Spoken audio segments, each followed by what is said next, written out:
Hey, Shalom, Israel. The I.S.U.P.K presents the Lord's 56th annual Passover going down right here in Atlanta, Georgia. We got a whole bunch of events lined up for y'all, including the annual lamb slaughter. You already know. Then it's the Hebrew Academy trials. Oh boy. Next, we got the children's party. Then, you know we got General Muhammad's scripture breakdown class and the Hebrew Academy graduation. The Lord's 56th annual Passover. Pay your Passover fee. It's only $200 to get all these exclusive events. Real black culture. The general's in attendance and the stage is set. It's going down. April the 12th in Atlanta, Georgia. This event is only for the black, Hispanic, and Native Indigenous people. We got a week full of events from April the 9th and the 13th. But remember, you gotta pay that Passover fee. It's only $200 to get every event exclusively. Here's the itinerary for the Lord's 56th annual Passover. April the 9th is the annual lamb slaughter. April the 10th is the kids party. At 7 p.m. later that night, General Muhammad's scripture breakdown class. April the 11th, the Hebrew Academy graduation. Later that night at 8 p.m. is the all-black party. April the 12th is the Lord's 56th annual Passover. April the 13th is the Feast of Unleavened Bread. $200, 17 years or older, pay your Passover fee. See you in Atlanta, Israel. Shalom.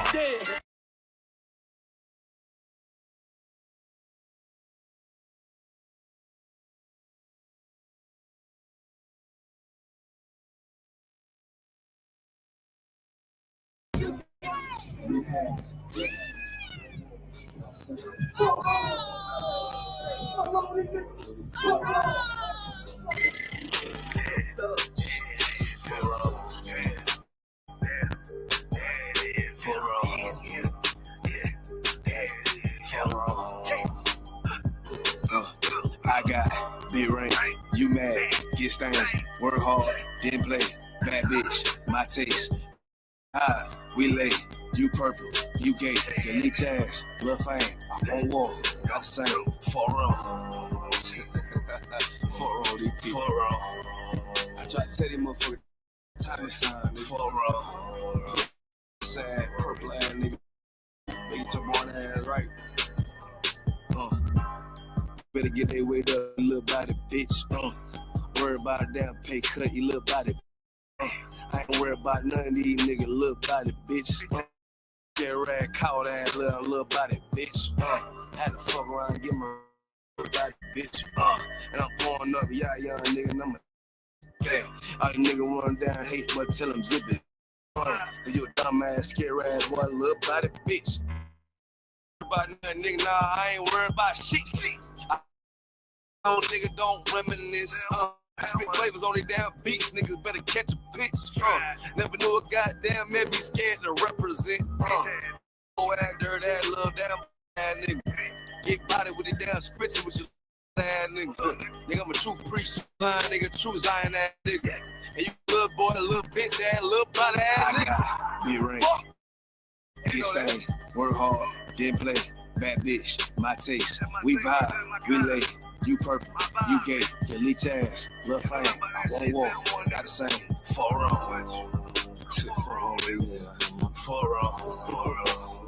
I tell you, for real. Get your shit together, for real. Work.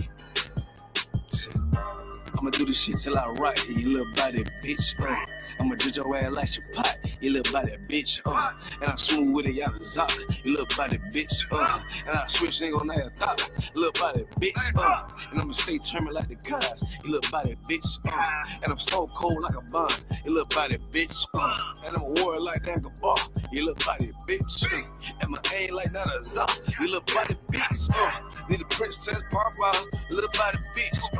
Or anyone down the slide, you little body bitch. Yeah. I keep a couple straps in my ride, you little body bitch. Just in case anyone wanna die, cause I'm body bitch. I got be right, you mad, get stained, work hard, get play, bad bitch, my taste. We vibe, we lay, we purple, we gay, delete ass, lil' fame, all on, I say, for real.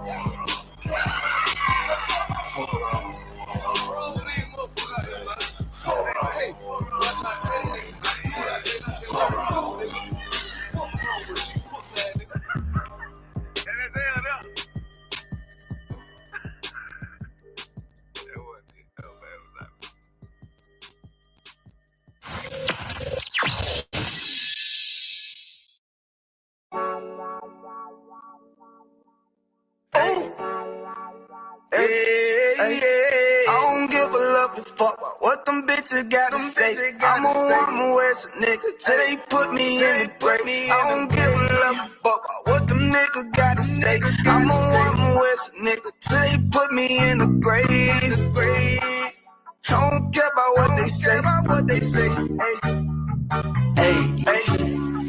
Fuck with my Akima, fuck with my sister, then I got a problem, I'm never gonna miss you. I got 100 hanging out the AR, I got a 50 hanging out the pistol. He say it's corner, I'm just being realistic. I be on them corner posted with the realest. If it's the Sabbath, then we going fishing. I'm reeling them in, that's a God-given mission. I'm really on 10, but I'm stamped in the pistol. I get the order, be glad of this mission. Hebrew Academy graduate, nigga. Training, go through the baddest conditions. I don't fuck with none but the baddest of bitches. She righteous, submissive, she glad to be with me. Had that thing Putin like Batman, niggas. She know I'm a prophet, she got to be listening. Respect, I ain't having that shit. Tell her go make some business from scratch. She bitchin' the different breed of black men.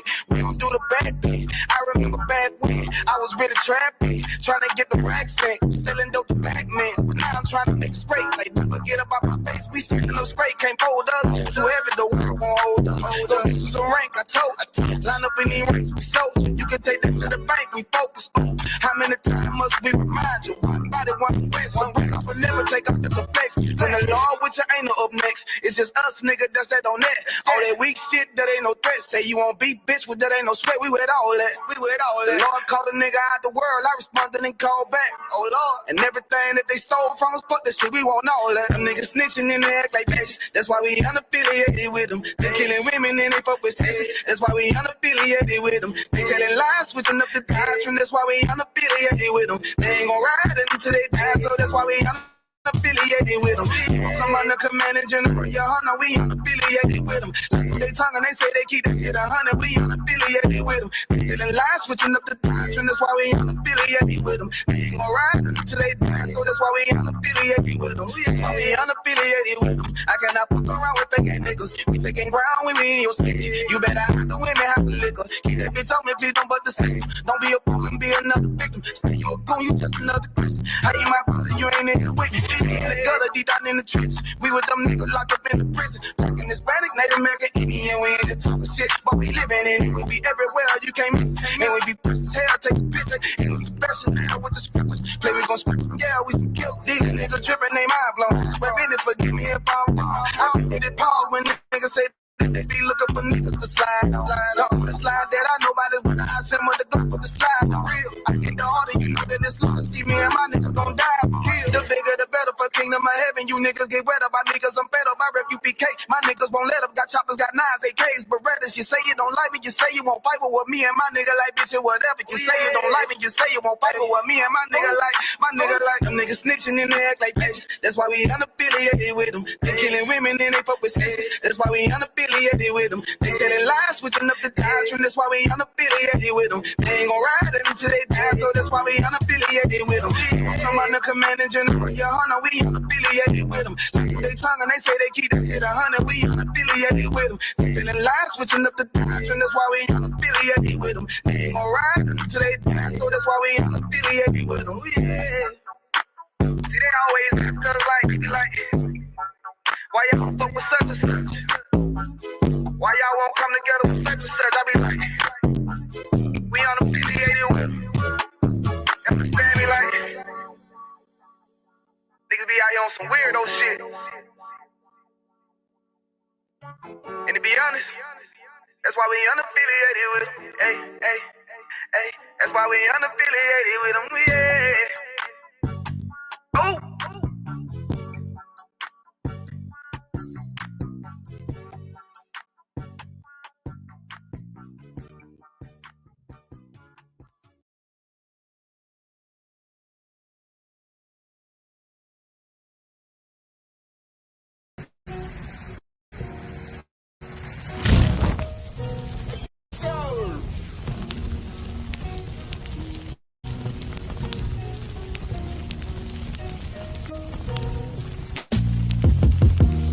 Crisis Officer 5000, I'm a Yachty Camp leader of Atlanta. Passover 2025, starting April the 9th, we got the lamb slaughter. April the 10th, we got General Muhammad's class. April the 11th, we got the black party that's going to have the Hebrew graduation. April the 12th in Atlanta, Georgia, the 56th annual Passover, the only Passover under Commander Junior YAHANNA. Our great and holy King have honored us for turning our lives from the darkness to the light, man. There's no greater gift you can receive than to wake up to the truth and then commit your life to saving your brothers, man. That's right. Looking in their eyes and seeing their faces and seeing what they've suffered and what they've gone through and seeing the end of it, man. It is a guaranteed seat in the kingdom of heaven, man. So in the name of our King Yahushua, do we dedicate us another Passover of brothers and sisters' lives being saved. April the 13th, we got the Feast of Unleavened Bread.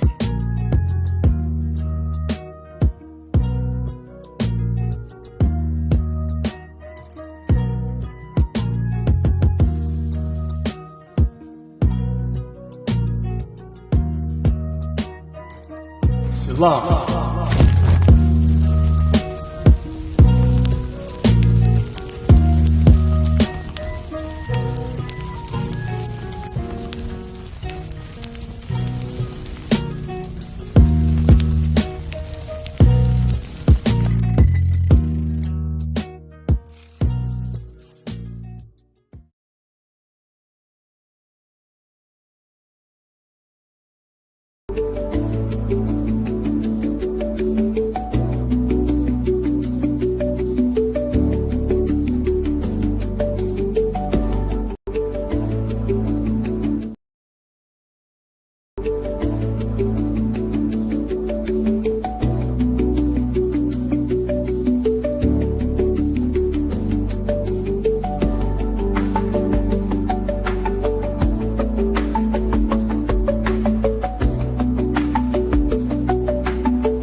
Hold on.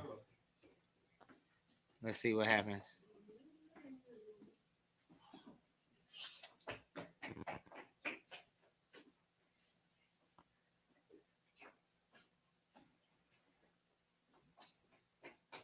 Okay. Shalom. Shalom, Israel. Give us 1 second. We're working out some technical difficulties.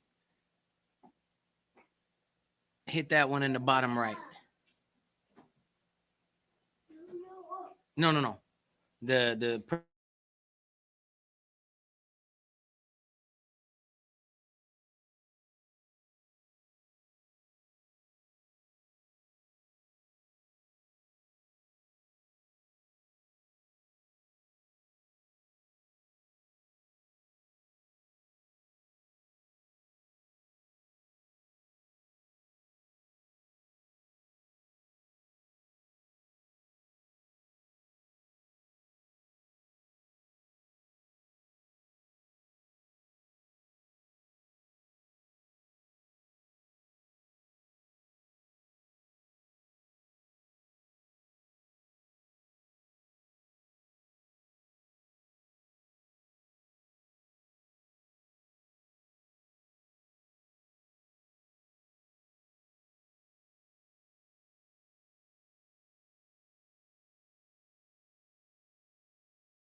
Can I be heard?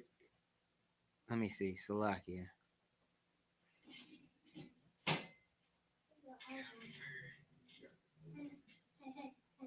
Yep. Okay. So yeah, it's just a matter of having faith because I can't see it. Yeah, Con, I see it. I did the same. All right. This is gonna be weird, honestly, not getting the feed. Try.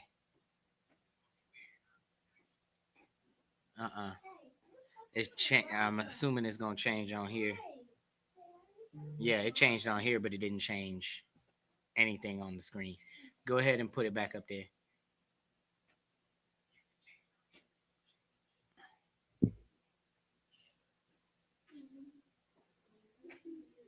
Yeah, I'm not even connected to the internet. But we streaming though.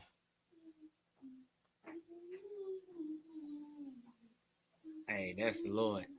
I don't know how this is working, but it's working. All right. To hell with it. Hey, I'm telling you, bro. It gotta be. It gotta be. Okay. No sweat. We rocking with it. All right. So I can't use the online scripture. I gotta use the one right here. Hey, to hell with this then. This ain't doing no good. All right. So, okay. Shalom, shalom, Israel. We are the I.S.U.P.K. Started out of 1 West 125th Street under the Commanding General YAHANNA. Right. Since 1969, we have been teaching that Blacks, Hispanics, and Native Americans are the true people, are the true Israelites according to biblical prophecy, according to history, and according to archaeology. Right. And we've also been teaching that the oppressor is the devil that the Bible speaks of. Right. All right. So tonight, on Monday night, every week here in I.S.U.P.K. Atlanta, right here on 3353 Glenwood Road, we are teaching the history according to the Bible, okay? We're giving you a biblical perspective of historical events and the history according to our records. That's what we're doing here tonight, okay? This is the Our Story. This is the Our Story series, and we're going to be getting into Father Abraham, okay? Because we heard that Father Abraham had many sons. Many sons had Father Abraham, but we going to tell you about those sons. we going to tell you about the father. we going to tell you about the father of our faith, Abraham, okay? And the reason we do this here in the I.S.U.P.K. on Mondays is because all throughout our lives, we are given his story, right? And by his, I do mean the oppressor. We're given the history according to the winner, right? History is told by the winner. And right now, the world is ruled by the oppressor. He is winning right now. And their story is what takes preeminence. Their story is what is told, is taught to our children day in and day out. Okay? Every time you got one of our Blacks, Hispanics, and Native Americans being put into schools here in this captivity, we are taught his records. So we learn America starting at, what is it? At 1742. No, 1742 is when Columbus sailed the ocean blue or something like that. 1492. There we go. 1492. You got to give it to the man who was actually there. Priest and officer of 500 Mozart.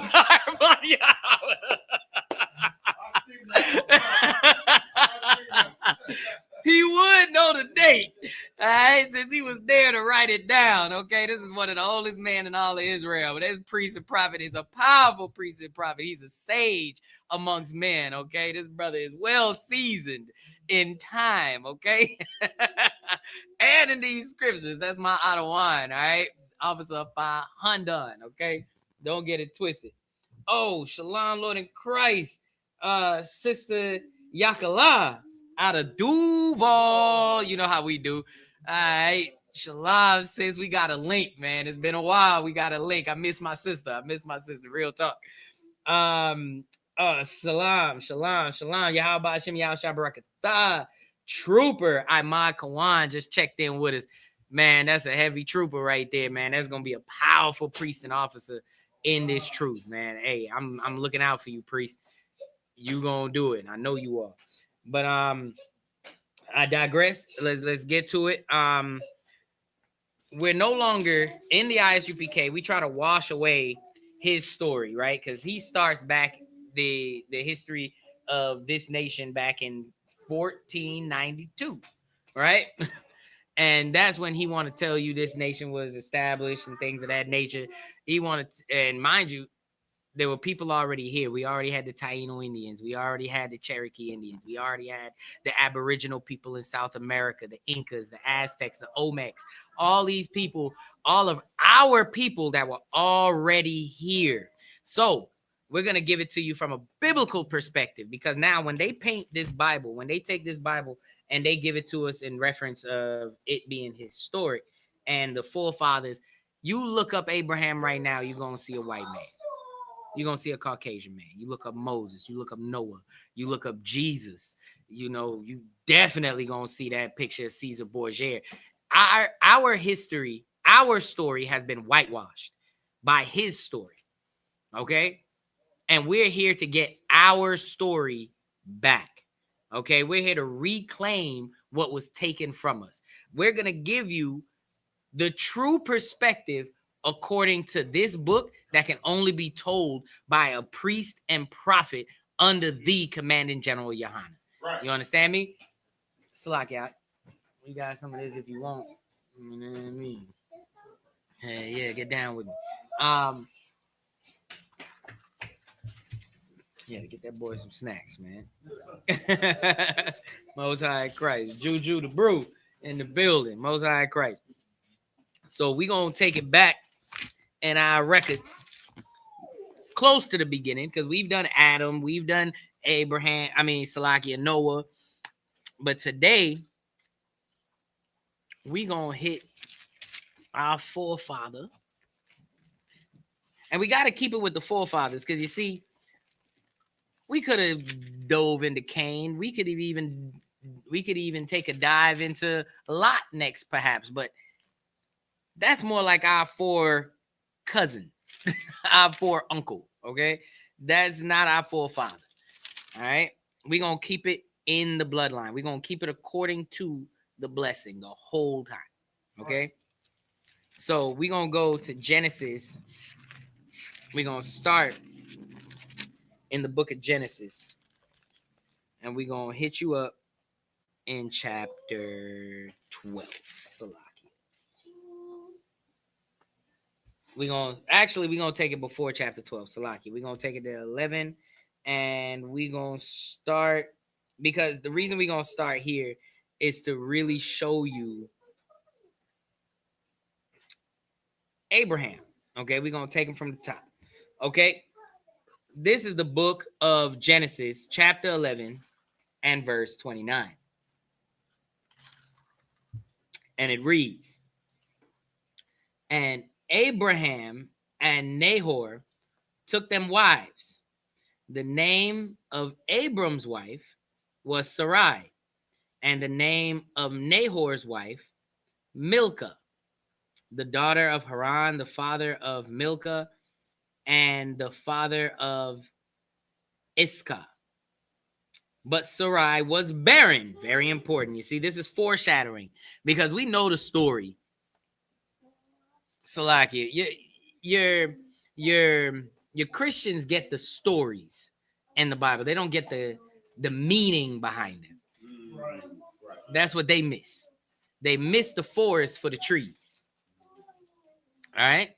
So to hear something in the scripture that states, but Sarai was barren, she had no children, we obviously know that's a foreshadow.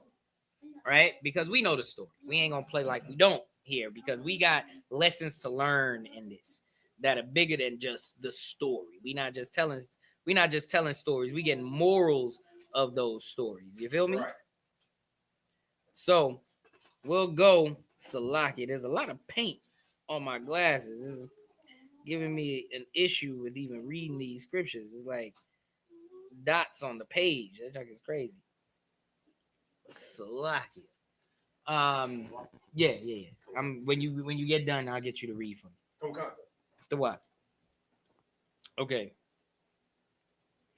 Salaki. Let me get back in here. All right. Okay. That's better. Verse 31. And Tahar took Abram his son, and Lot the son of Haran his son's son, and Sarai his daughter-in-law. foreshadowing again, his daughter-in-law, his son Abram's wife, and they went forth with them from right, of the Chaldees to go into the land of Canaan. All right. And they came unto Haran. Yeah. Salakia. Nah, you can take it. Yeah, kind of the water. Salakia. And they came unto Haran and dwelt there. And the days of Terah were 205 years, and Terah died in Haran. Now, Yahweh had said unto Abram, get thee out of thy country and from thy kindred and from thy father's house unto a land that I will show thee. So you see, this verse before is actually foreshadowing what's going to happen. Okay? Understand that the way that the Bible tells stories is not always chronological. Okay? They'll give you an overview and then they'll go back to the point of the point of incident, the point that makes the most difference. Okay? So if you look at even the book of Genesis, in the book of Genesis, chapter 1, the whole first chapter gives you the breakdown of creation. But then it goes back and talks about Adam. Right. Yep. Then it goes back and highlights Adam and goes from there. Because men and women were already there. Already created. And then it goes and highlights Adam and takes it from there. So it sets the stage. So the end of chapter 11 set the stage, gave you some foreshadowing for chapter 12. For Abraham's story. So we just set the stage. All right. Now, action, basically, right? So here it says, now Yahweh has said unto Abram, get thee out of thy country and from thy kindred and from thy father's house unto a land that I will show thee. Okay? And I will make thee a great nation.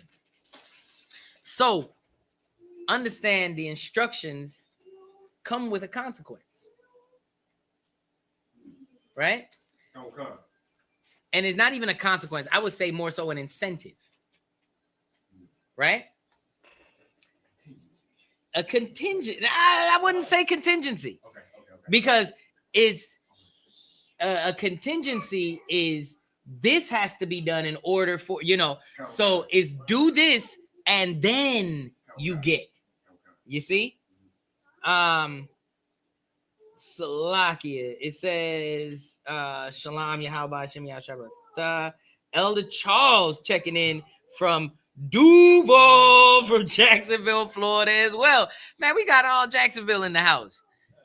Most High in Christ. Yeah.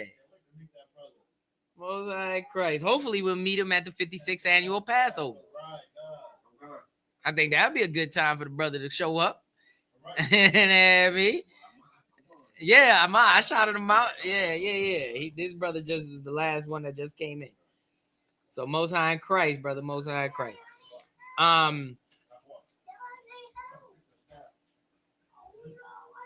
Salakia. Oh yeah, Baba Kasha. I can't even see it to know. So Thawada. I know you do, Adawan.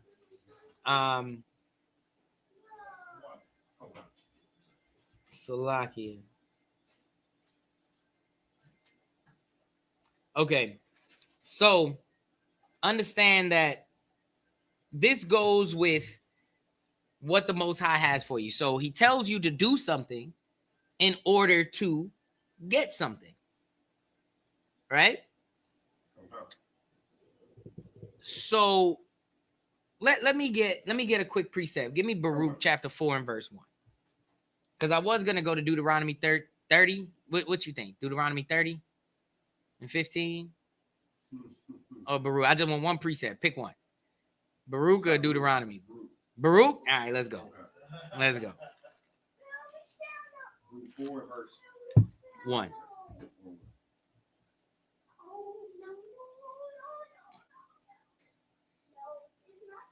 Khan, the book of Baruch, chapter 4 and verse 1. Right. This is the book of the commandments of God. Right. And the law that endureth forever. All right. We just set a precedent there.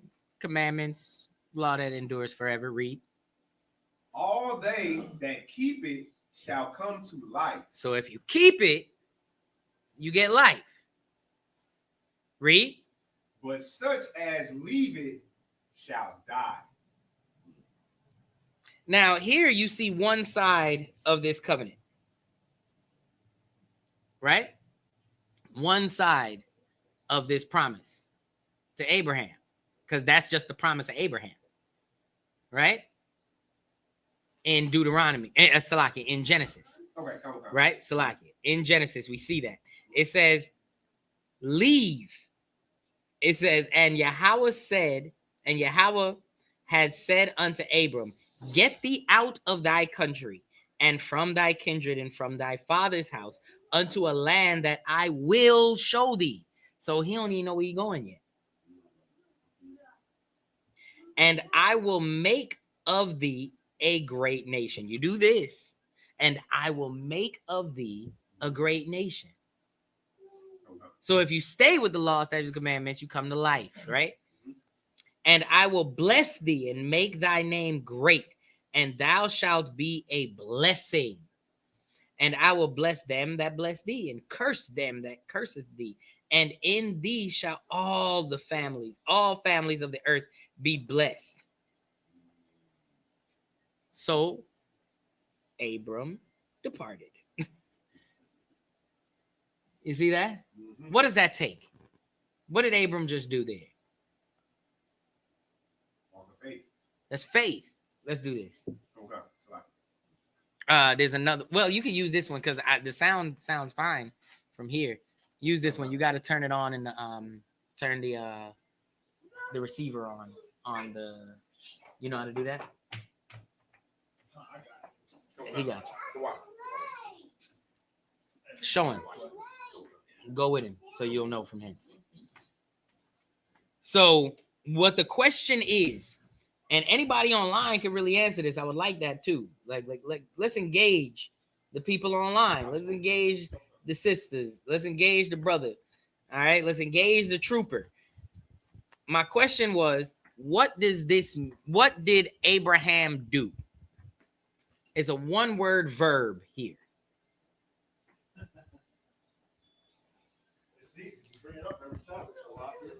It's easy, he says, because you got a mic too now. Go ahead and cut that on. Salaki. So we should be Tawab. Let me see. Let me make sure those are coming through. Give me a Lord, give me a mic check, both of you. Baba Kashan. Khan Wakan.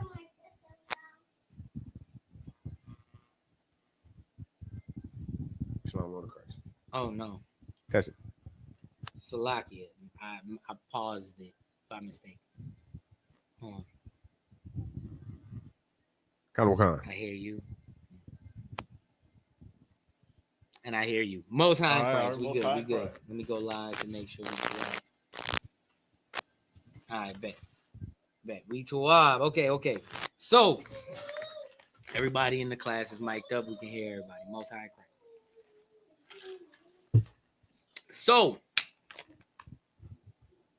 what did Abraham do? What? If you don't know it, you come to Sabbath service, we talk about it all the time.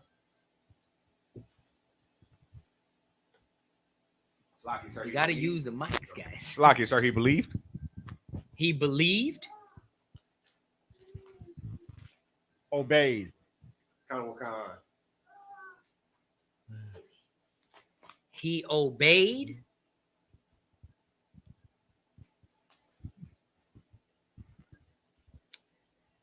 I like obeyed. However, give me Hebrews 11 and 8. Because that is a verb. Both were verbs. Both are things he did.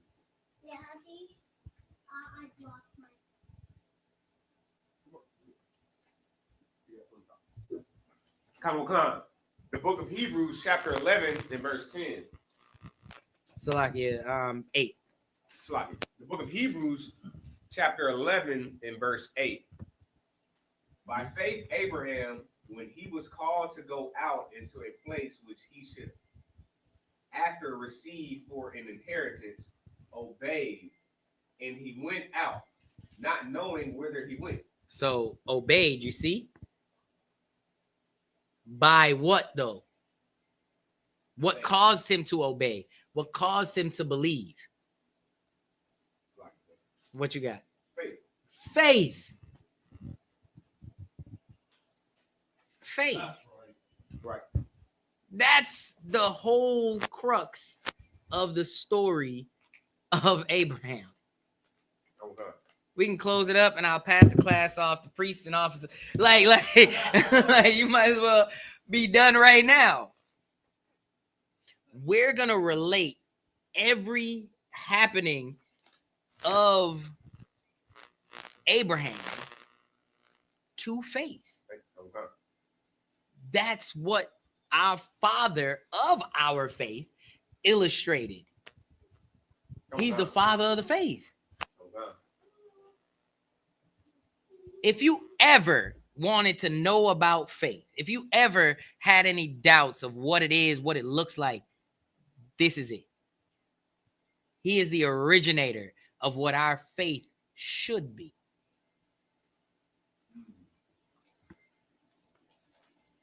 Right. Because if we had just a little bit of faith in the Most High, just a little, now you can give me Deuteronomy chapter 30 and verse 15.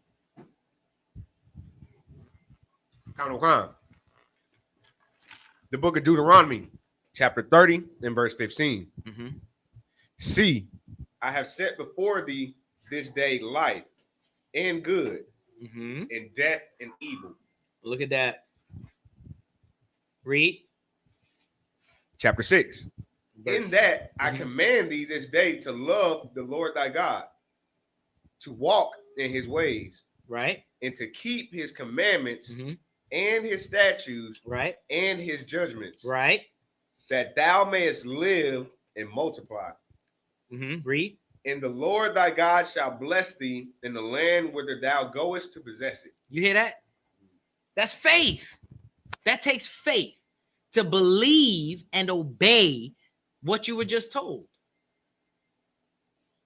To choose life. This day you have life and good, death and evil. Right. And Baruch set the premise. Right. It's the book of the law of the statutes and commandments that proceed forever. Okay. Right? That endureth, Salakia, that endureth forever. I'm paraphrasing, and it doesn't make a difference. Right? Okay. So we see that. Now, if we have faith in that, what does that mean?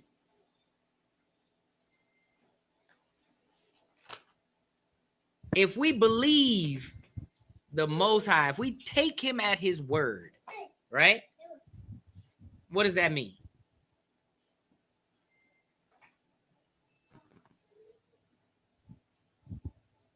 I think you got it. I'm pretty sure you got it. It's very simple. Just that word we just read in Deuteronomy chapter 30 and verse 16. It's like it, sir. We'll walk in his ways.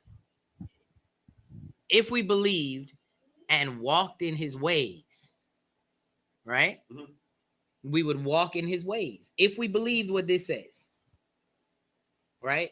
Come. That thou mayest live and multiply, and the Lord shall bless thee in the land whither thou goest to possess it. That's right. We will walk in his ways if we believe what he said, because we will be blessed. Or what? Die. Like it. Simple. Read. Verse 17. Verse 17. But in thine heart turn away. But So- if. But if thine heart turn away, Salaki, Mm-hmm. so that thou wilt not hear, Mm-hmm. but shall be drawn away Mm-hmm. and worship other gods Mm-hmm. and serve them. Right? Verse 18. I denounce unto you this day that ye shall surely perish, and that ye shall not prolong your days upon the land, whither thou passest over Jordan to go to possess it. Look at that. You're going to die. I'm coming. It's faith. But a lack of faith will tell you what?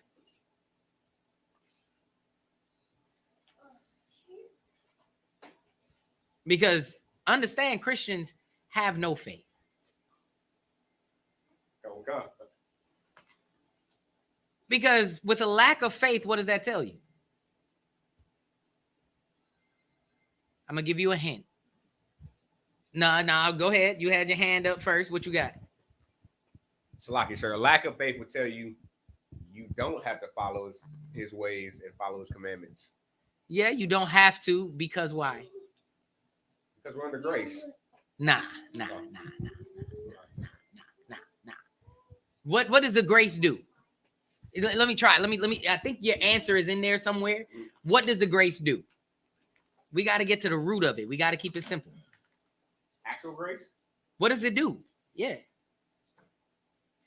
Grace allows you to follow the law, statutes, and commandments. No, it doesn't allow you to.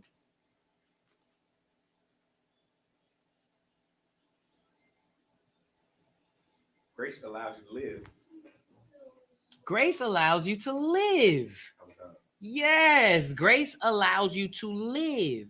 So, you see that? Now watch this. Let's play that same logic, and you got to use the mic. Got to use the mic. Come on. Because that mic is a different. You got to keep it close. Come on. Okay, so grace allows you to live, just like you said. So now let's walk the logic again. All right. So if you did not have faith, the faith says, keep the law, statutes, and commandments and live. If you don't, you die. I prefaced it with Christians have no faith. That was the preface to the question. Okay. Because what does a lack of faith do? You say it tells them to not keep the law because they have grace, which allows them to live. Because they believe that they what?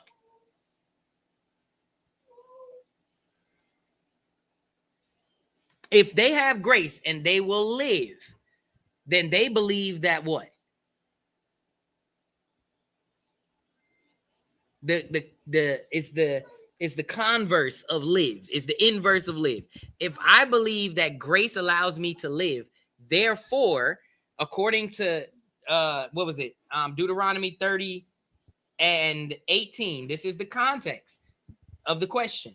It says, but if thine heart turn away, so if you don't keep the law, statutes, and commandments, Baruch chapter 4, right? The same thing. It said, all those who leave it shall what? Die. But they believe that they can leave it and what? Live. And live. So where have we heard this before? That if you don't follow, you won't what? You won't live. No, you won't. You won't surely die. Come on. Yep. That's the first buffookery that we got from the serpent. That's the first lie told. The first evil told. And they tell it in every church throughout all the world. That actually, nah. Yes, the Lord told you that choose the law, statutes, and commandments and live. Turn away and you will die. That's heavy, sir. And then you go to the Christian church and the pastor tells you, you won't surely die. You got grace. Go get you a ham hock sandwich. Mm. Go ahead, Pastor Pope chopped ordained it. You won't surely die.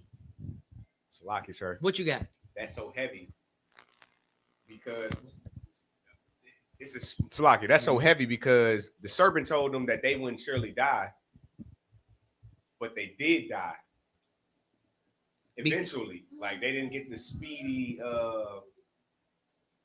Bible verse that says that you won't just speedily be Ecclesiastes 3 and or is it 7? Salaki. Me not having judgment internet. doesn't come speedily. Yeah. Khan. I think it's Ecclesiastes 3 and 17. Today, that doesn't mean you won't die in the future. You know? You see, they misunderstand what death is. Spiritually dead. The death is not being connected to your life. And where does your life come from, if not from the Most High? And the second you're disconnected from the Most High, the second you are no longer a child of God, you are dead. You're dry bones. You're the wild olive branch that has broken off. What happens to a branch that breaks off from the tree? Withers. It's dead. But the thing about it is, the leaves still green when it hit the ground.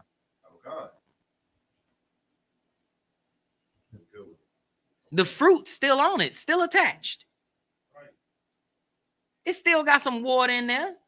Tomorrow it ain't gonna be. It's still gonna be green. The next day it'll still be green. But let time go by and stay disconnected from the Most High, and that death will overtake you. What you got? Salaki, sir. I believe the precept was Ecclesiastes 8 and 11. It was way off. 8 and 11. What you got? Come on. The book of Ecclesiastes, chapter 8 and verse 11. Because sentence against an evil work is not executed speedily. Right. Therefore, the heart of the sons of men is fully set in them to do evil. Mind you, I was a little wicked child going to a Christian school. And them Christian kids were just as wicked. And I went to a Christian school. And there was a time where one of the classes we had was Bible. It was a Bible class. You got a grade, you got assignments, everything. And I had all my books in my hand for class. Right? And I had my math book, my science book, my Bible book in my head. This is just another textbook.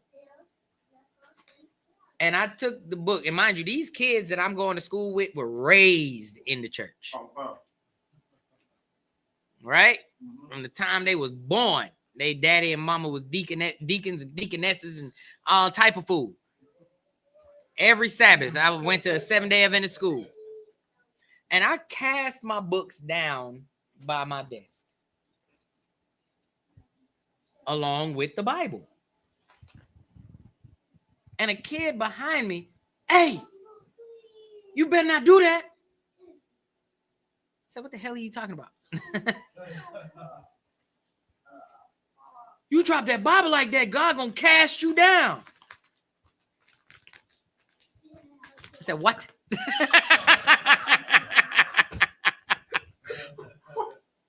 What? What are you talking about? You better pick it up before he casts you down. I need to get away from you before you get struck down. These kids had to be taught that if you do it, you can get stricken down right now. Right this second. But putting the Bible down, it's going to be a bolt of lightning that comes out the air and hit you in the ass and take you up out of here.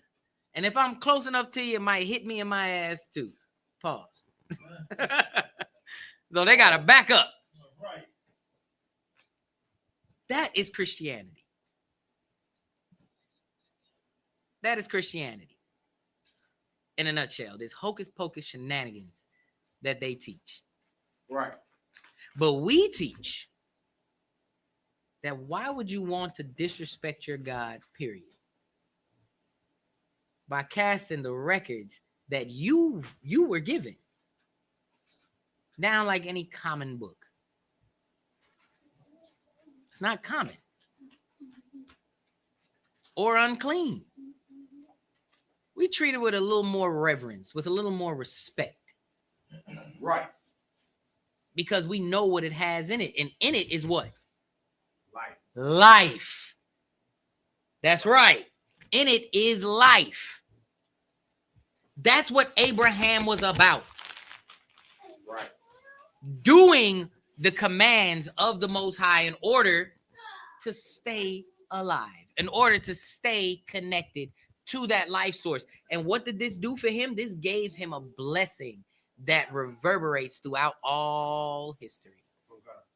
They call them the Abrahamic faiths. Judaism, Islam, Christianity, and Protestantism.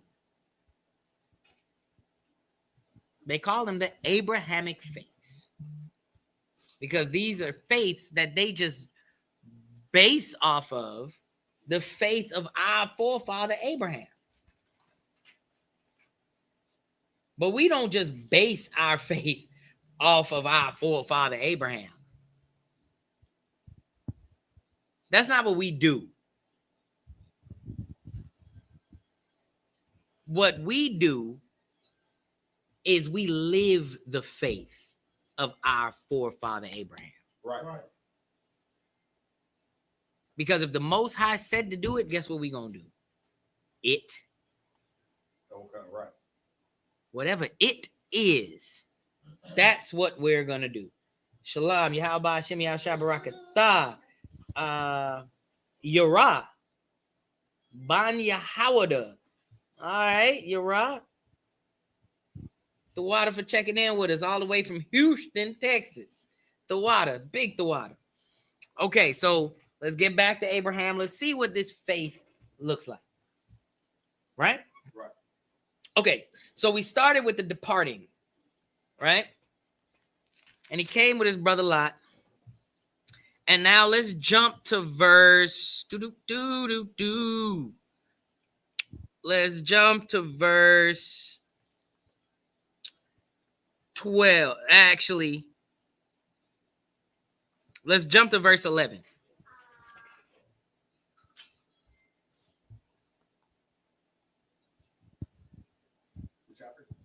Oh, Salakia, verse chapter 12. The book of Genesis, chapter 12, and verse 11. And it came to pass when he was come near to enter into Egypt, that he said unto Sarai, his wife, Behold now, I know that thou art a fair woman to look upon. I know you look good, baby. Yeah, that's why I picked you. You look good, baby. Read. Verse 12. Therefore it shall come to pass, when the Egyptians shall see thee, that they shall say, This is his wife. And they will kill me. And they will do what? Kill me. Read. But they will save thee alive. Verse 13. Because why would they kill him? To steal his woman. To steal his woman. This is what he's talking about. The Egyptians will steal his woman. Come on, man.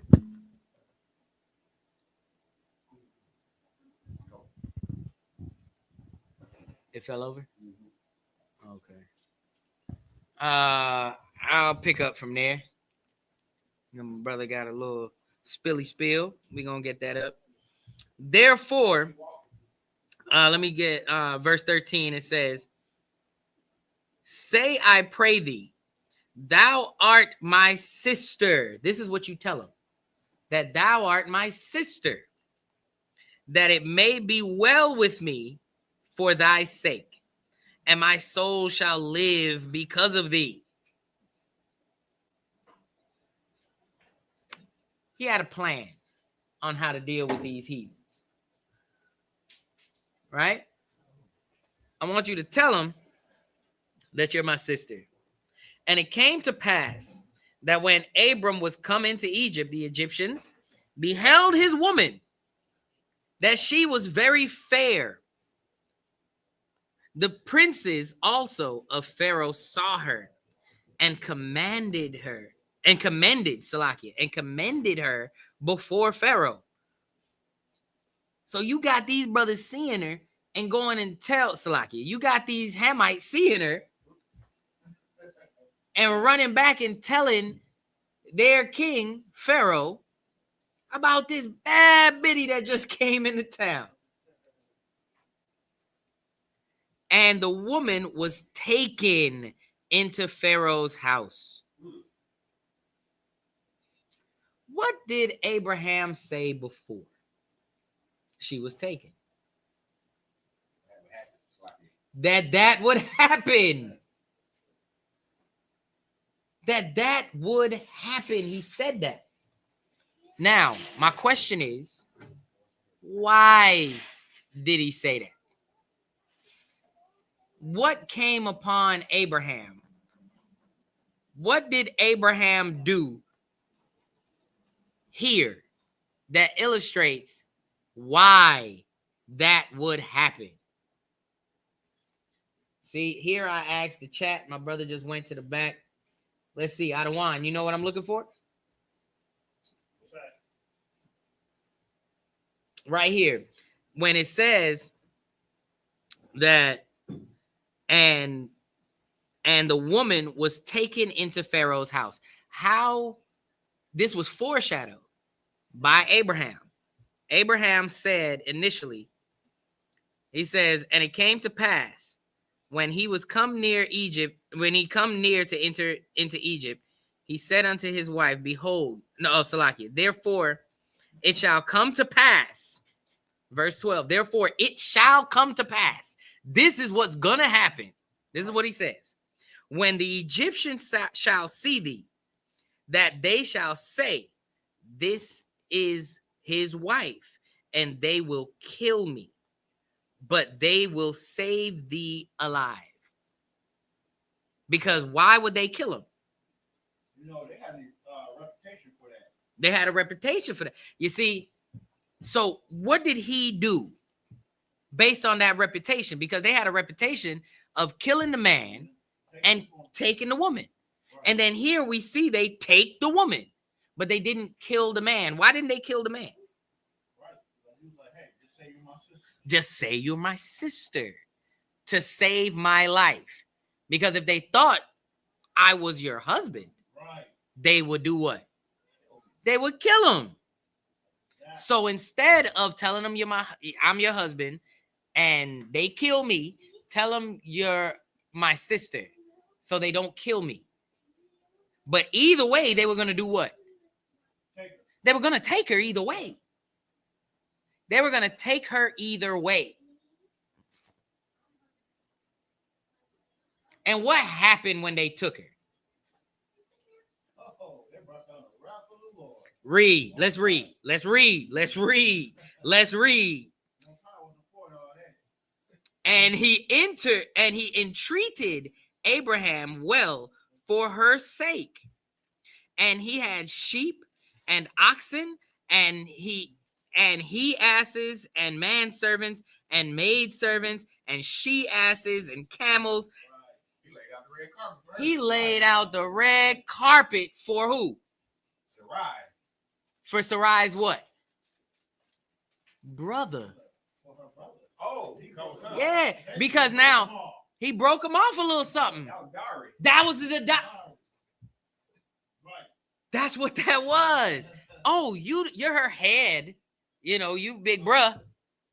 I'm gonna break you off. I don't know where daddy at, but hey, for dad's sake, because hey, who put this down, he need to come up. They just took her. They didn't even ask him for permission. No, why would they? They Right. you like you said, they have a reputation for this. Taking women? Yeah. Yeah. Oh, yeah. Pharaoh take whatever he want and kill you as a result. Right. That's actually a king mentality. Kings do that. And you see, even our wonderful King David even fell to that same temptation. Right? So we read here, and the Lord plagued Pharaoh. He plagued Pharaoh. Why did he plague Pharaoh? Because before we get to why he plagued Pharaoh. So we see what's going on right here, right? Why did Abraham know? How did Abraham know? Based on the reputation that they had, that they would take his wife. I need a precept. I like that smirk. What you got?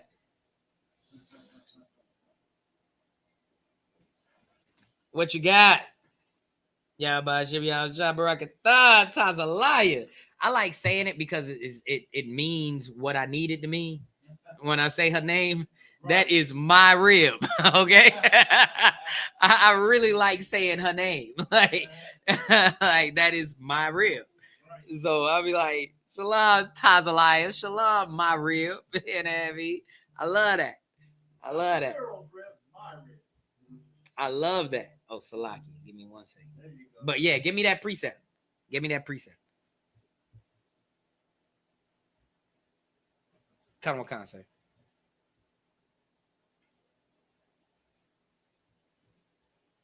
Come on, concert. I'm gonna hit you when I get out. Shalom in Christ, everyone.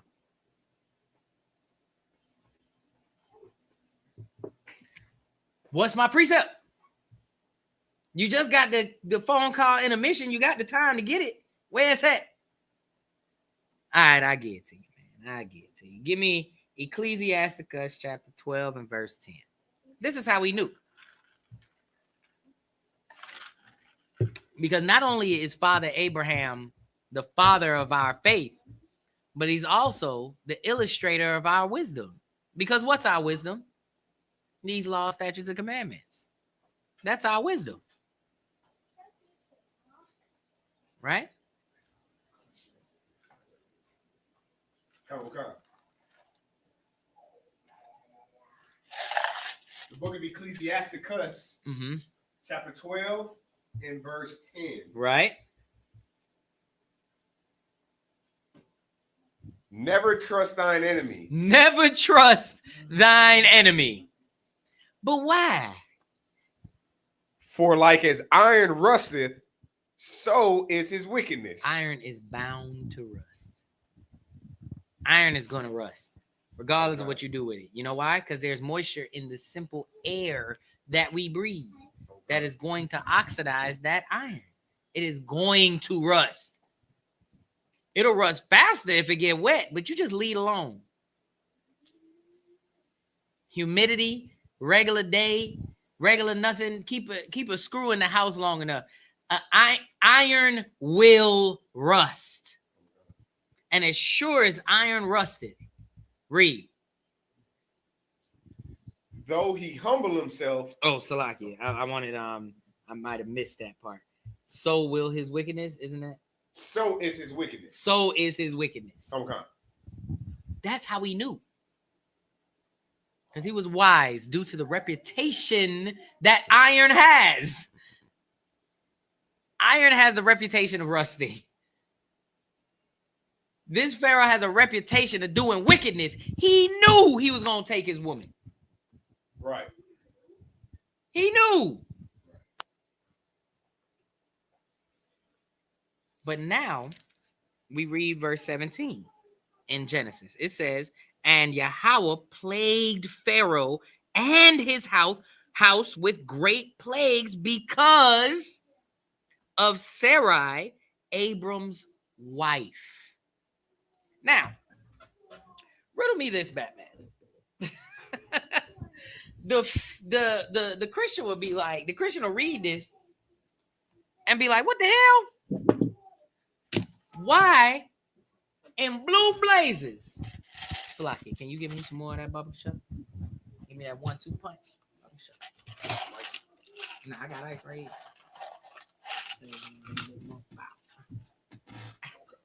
The water. Why in blue blazes would this man let his wife be taken by Pharaoh? Why wouldn't he say, hey, nah, damn that? Hey, yo. I like that. I like that. Why would this man, this righteous man who understands the law of God, who knows the Sabbath day, who knows tithing, who knows adultery, why would he let his wife that he loves get taken by Pharaoh? Uh-huh. It's gonna be an unpopular answer right here. Mike. Salakia, sir, this is probably going to be an unpopular answer right here, but can I riddle you with this answer, sir? A little lack of faith. Because he lacked faith? A little bit. Understand that's the Christian answer. He wanted to spare his life. That's the Christian answer. Okay. That is the Christian answer. Okay. We're gonna get rid of that tonight. Okay. Because that's what they would say. Abraham lacked faith because he should have stood firm and told him no. And God would have spared his life. God would have did something to Pharaoh to stop him from being able to unalive him. You know why he let him take him? Right, sir. Because of faith. Okay. Oh, God. It's purely because of faith. Because he didn't have faith in himself. No, because if he had faith in himself, he would have stood up to Pharaoh. He would have stood up to Pharaoh. Oh, God. That's what the Christian don't realize. If he would have told Pharaoh, no, this is my wife. I am a man of God. You will not take my wife. No, bruh. He wouldn't even have said nothing to you, bruh. Even, oh, that's your wife? No sweat.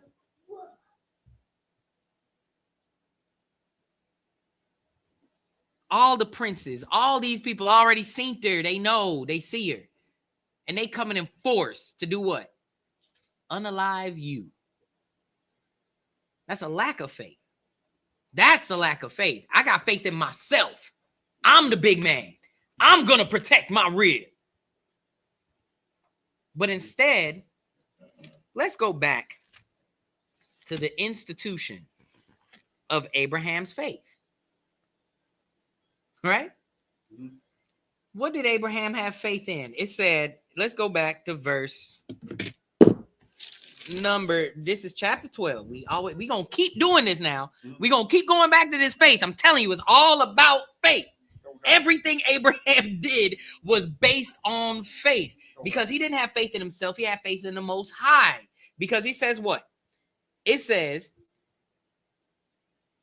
so Abraham departed, right?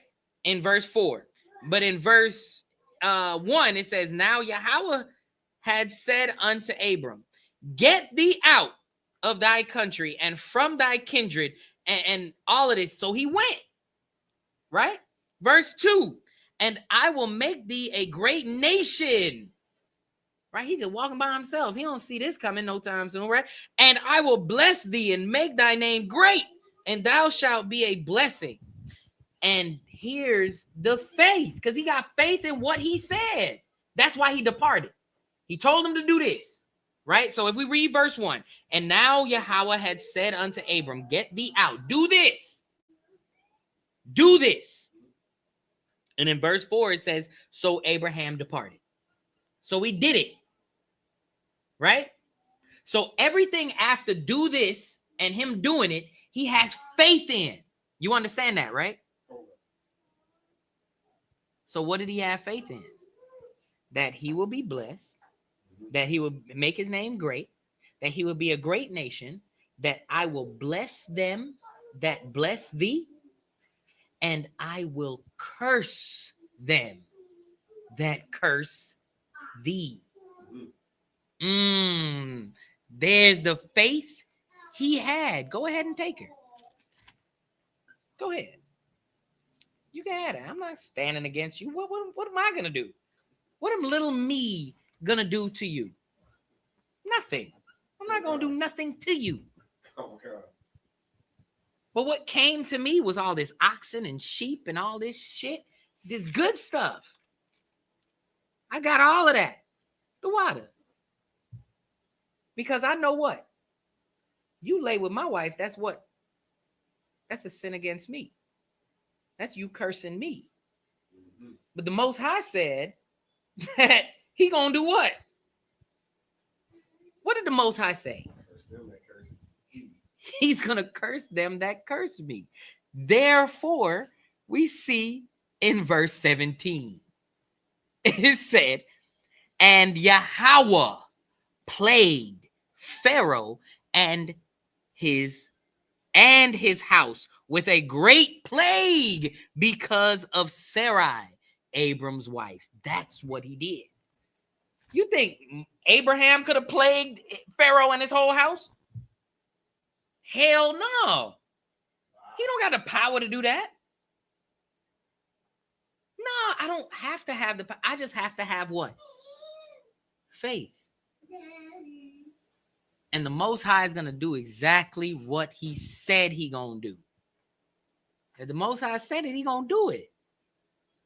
So now, go ahead, pimp. Go ahead. Go ahead. Take it with you.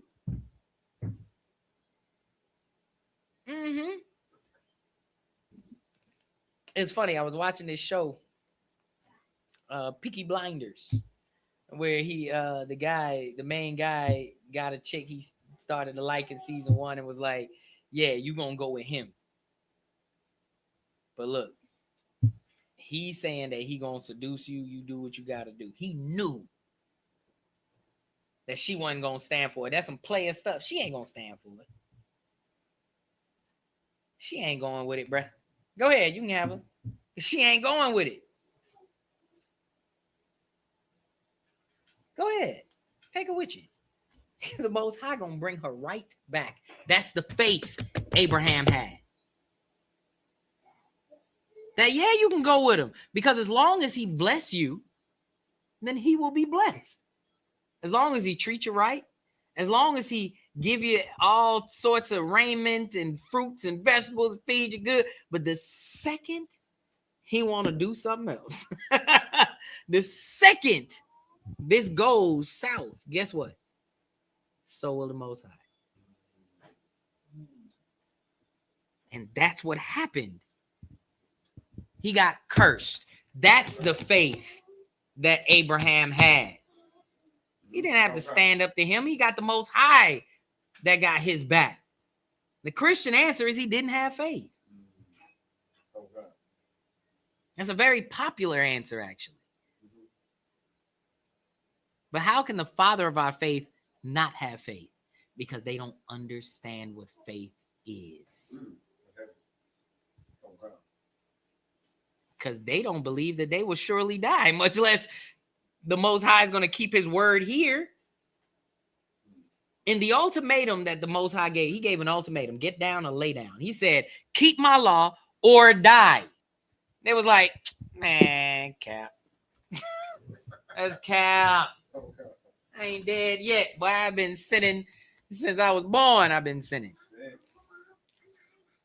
I ain't died yet. So when he tell you, but they want to have faith that he gonna give them that job they want. They want that prosperity. They want them riches. They want what they want.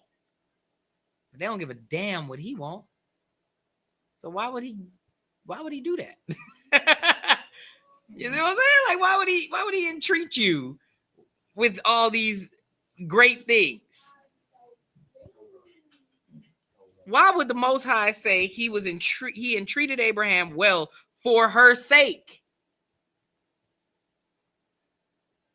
He did the right damn thing. Because he know y'all evil. We know y'all conniving.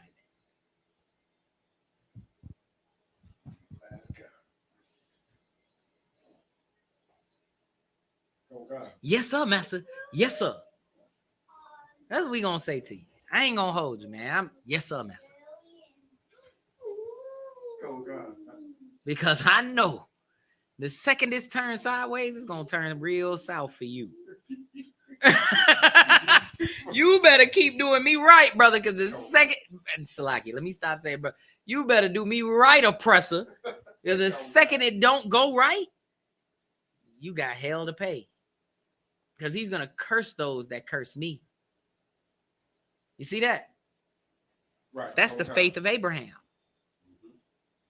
That is faith that he had there. Now let's jump forward again.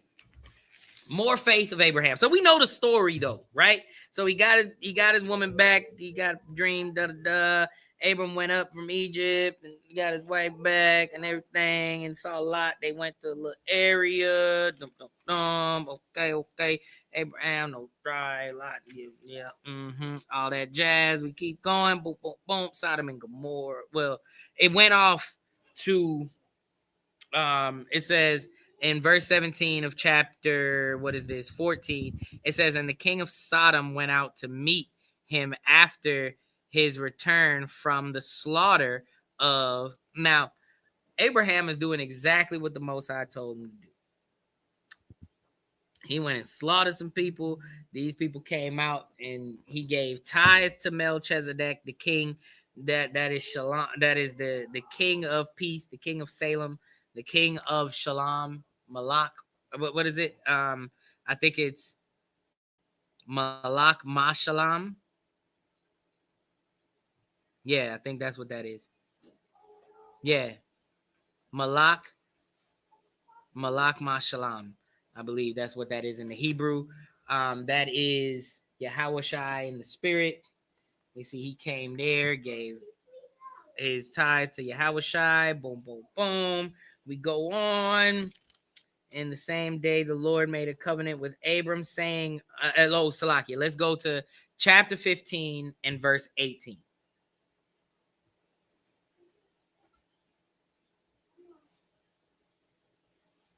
Chapter 15 and 18. Yep. The book of Genesis, chapter 15 and verse 18. In the same day, the Lord made a covenant with Abram. In that same day, right? Saying, unto thy seed have I given this land.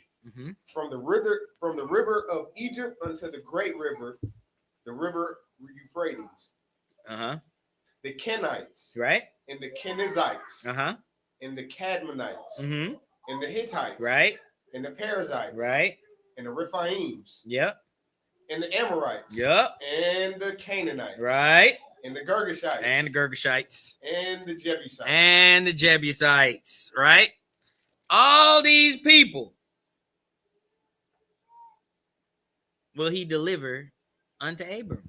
They gonna get them out your way for your sake, right?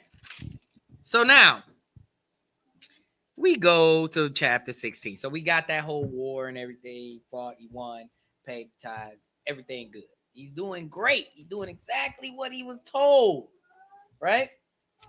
Now, the reason I don't go into that is because we here in the I.S.U.P.K, we don't have a problem fighting.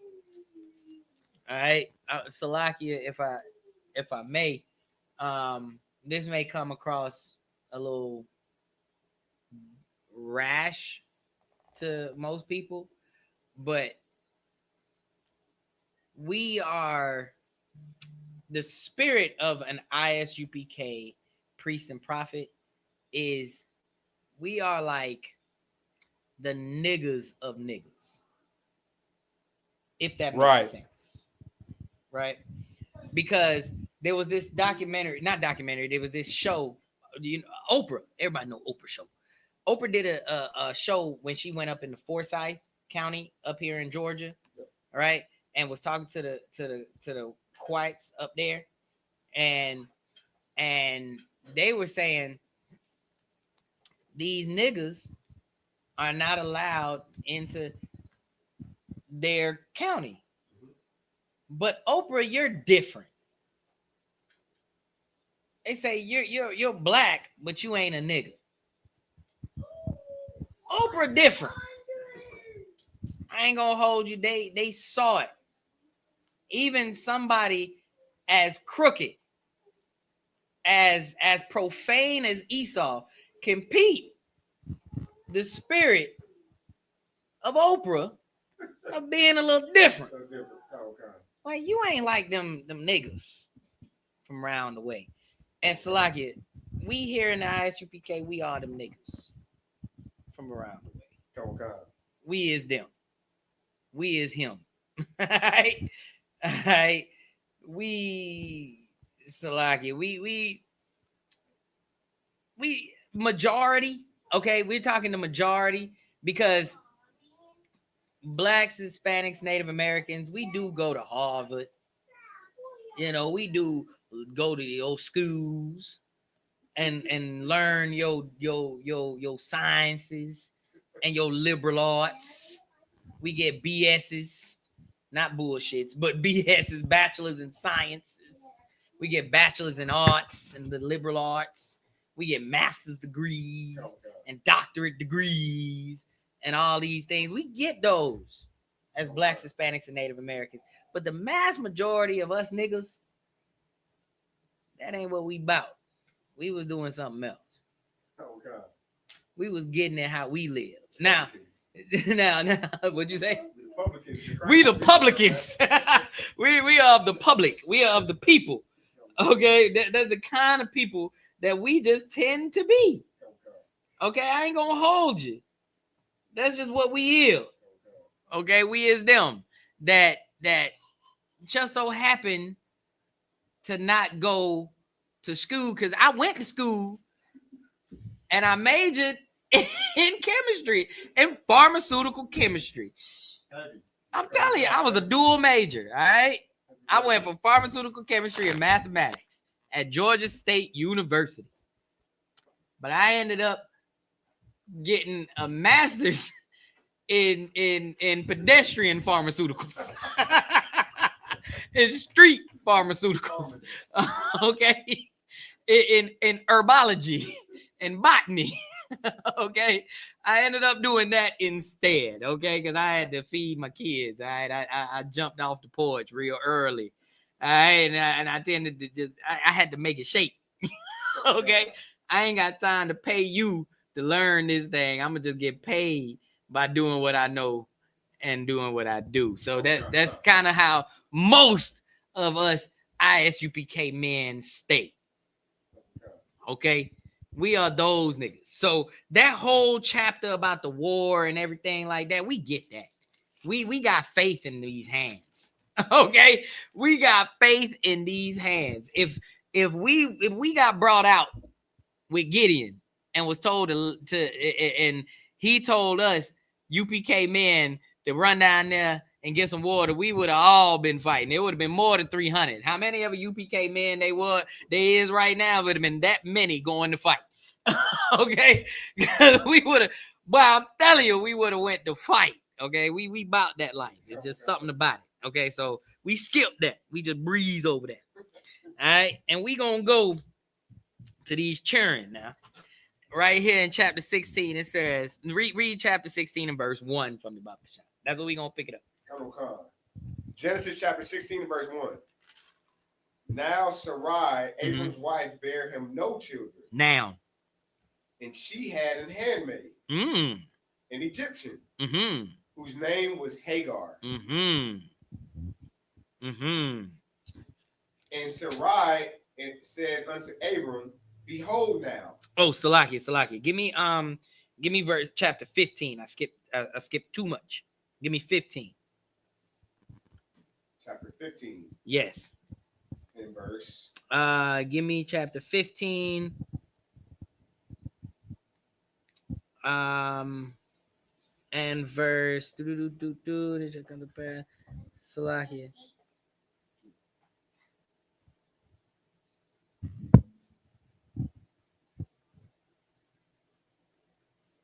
Give me, start at verse 1. We're gonna start at verse 1. The book of Genesis, chapter 15 and verse 1. And these things the word of the Lord came unto Abram in a vision, saying, Fear not, Abram, I am thy shield, and thy exceeding great reward. And Abram said, Lord God, what wilt thou give me, seeing I go childless? Look at that. And the steward of my house is this Eliezer of Damascus. Okay. And Abram said, Behold, to me thou hast given no seed, and lo, one born in my house is mine heir. And behold, the word of the Lord came unto him, saying, This shall not be thine heir, but he that shall come forth out of thine own bowels shall be thine heir. So you see what happened here? Right? So what happened here is Abraham knows and has faith that the Most High is going to make a great nation of him, right? According to chapter 12 and verse 1. We can go back to that. However, he was like, okay, well, no sweat, because I got this guy, right? Eleazar of Damascus, my first mate, my right-hand man, right? And he can be the heir. And then because no one is born because it says, and Abraham said, Behold, to me thou hast given no seed, and lo, one born in my house is mine heir, because Eleazar apparently was born in his house, right? He's like a son to me, like a son, basically, right? And he could be the heir, right? Read. And he said, verse 5. Yeah, verse 5. And he brought him forth abroad and said, Look now toward heaven, right? And tell the stars, right? If thou be able to number them, he said unto him, So shall thy seed be. Ooh, thy seed be. Right? Good. Salakia, read on. This is good. This is good. Verse 6. Mm-hmm. And he believed in the Lord. And he believed. Go ahead. And he counted it for him, and he counted it to him for righteousness. Look at that. That's the righteousness. That's the faith, the belief. He was like, bet. Pero, I'm going to get kids. Pero, I got that. Right? Good. Now we go to 16.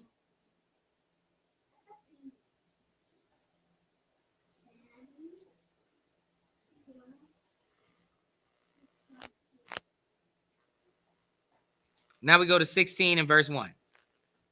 Okay. Genesis chapter 16 and verse 1. Mm-hmm. Now Sarai, Abram's wife, bare him no children. Still ain't got no kids. And she had an handmaid, an Egyptian, whose name was Hagar. Right? Read. And Sarai said unto Abram, Behold now, the Lord hath restrained me from bearing. I pray thee, go in unto my maid. It may be that I may obtain children by her. And Abram hearkened to the voice of Sarai. Right. Read. And Sarai, Abram's wife, took Hagar, her maid, the Egyptian, after Abraham had dwelt 10 years in the land of Canaan, and gave her to her husband Abram to be his wife. And he went unto Hagar, and she conceived. And when she saw that she had conceived, her mistress was despised in her eyes. Ooh-wee. Read. And Sarai said unto Abram, My wrong be upon thee. I have given my maid unto thy bosom. And when she saw that she had conceived, she was despised in her eyes. I was despised in her eyes. Mm-hmm. The Lord judged between me and thee. Read on. But Abram said unto Sarai, Mm-hmm. Behold, thy maid is in thy hand. Do to her as it pleaseth thee. Mm-hmm. And when Sarai dealt hardly with her, she fled from her face. Mm-hmm. And the angel of the Lord found her by a fountain of water in the wilderness, by the fountain in the way to Shur. Mm-hmm. And he said, Hagar, Sarai's maid, whence comest thou? And whither wilt thou go? Just read verse 11. Genesis chapter 16, verse 11. Right. And the angel of the Lord said unto her, Mm-hmm. Behold, Mm-hmm. thou art with child, and shalt bear a son, and shalt call his name Ishmael, because the Lord hath heard thy affliction. So, understand what happened here.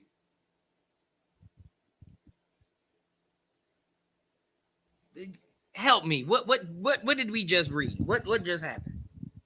Shalaki, sir. Uh-huh. Sarai got a little anxious, Mm-hmm. and she talked Abram into making the handmaid his wife. The handmaid conceived after Sarai was barren, and Sarai started hating because Hagar had conceived. She was fruitful, she had a child, and she dealt harshly. She probably put hands on Hagar. Well, she dealt harshly with Hagar. She Hagar dealt harshly. fled. Right. Now, let's think practically. Okay? What happens when a man and a woman gets together? And actually, look at it in the context. This man is told that he will have children. Right? And his children of his seed will be this great nation. Not somebody like a son. No, your son. Right? And he's sticking with his wife because this is who I chose. And I'm trying to bear children with this woman. Right? But this woman seems to be barren. Not even seems to be. She bare no children. She wasn't bearing way back when I had her back in the old country. And now we came to the new country and she's still barren. So what happens in this woman's mind? What do you think happened in this household?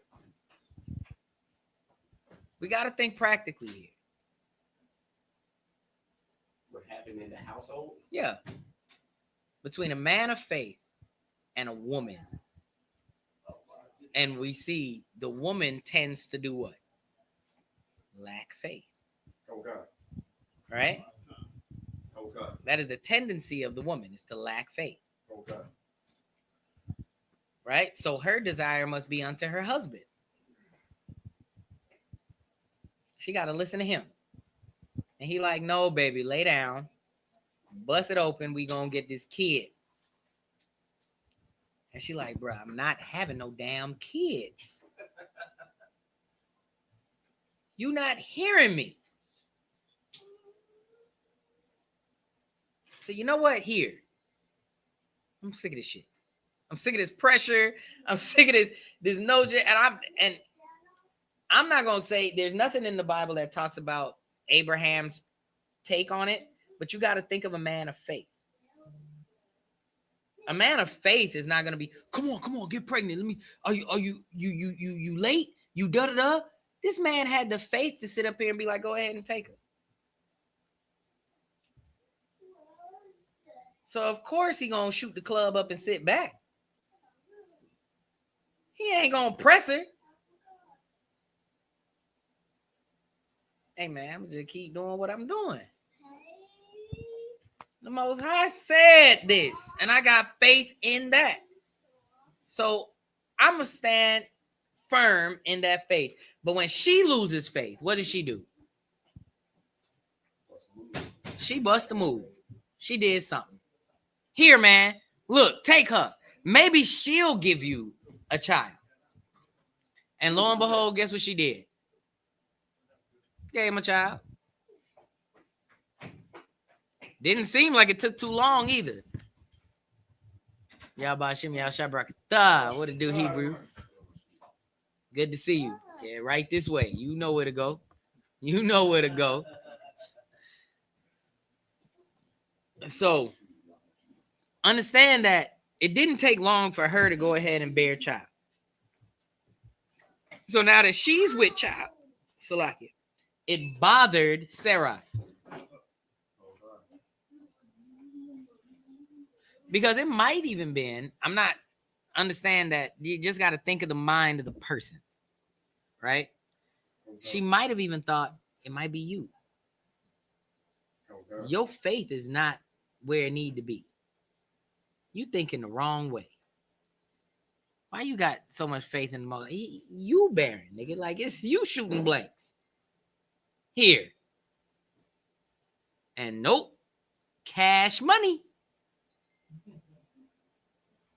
Boy, knocks it out the park.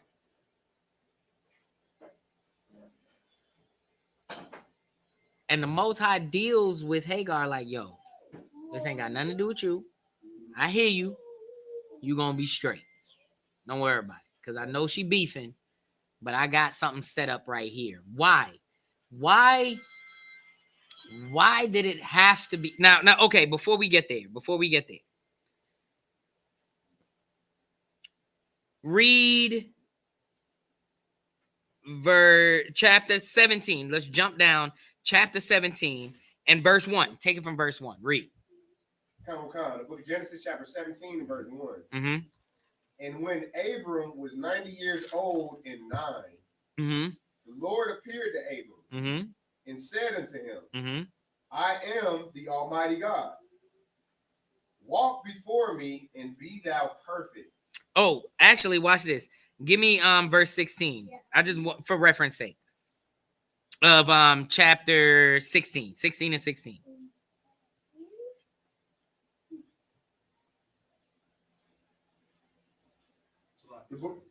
What you got? 16 and 16. Yeah. Let the young man get it. Let him get some work in. Khan. It's the book of Genesis, chapter 16, verse 16. Right. And Abram was 86 years old. 86 years old. How old is that? Salaki, one. That's 420s. Mm-hmm. So, there we go. He 86. 86. He was 86. Read. Khan. When Hagar bare Ishmael to Abram. Good. Now read verse 17, chapter 17 and verse 1. Just read on. Keep reading. And when Abram was 90 years old and 9. And 90 years old and 9. So how many years later? 13 years. Right? Read. Okay. The water, sir. The Lord appeared to Abram and said unto him, I am the Almighty God. Right. Walk before me. Right. And be thou perfect. And be thou what? Perfect. Be what? Perfect. Because he's perfect like his Father in heaven is perfect. This is faith right here, my boys. What makes you perfect?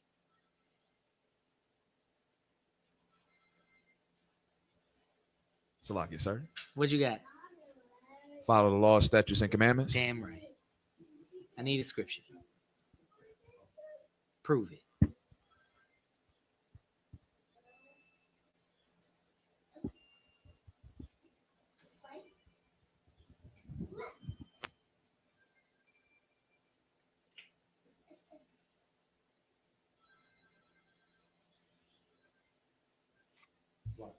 What you got?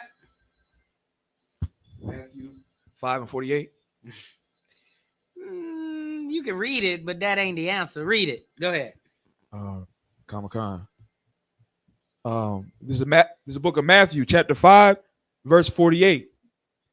Be ye therefore perfect, even as your Father which is in heaven is perfect. That's just telling you to be perfect.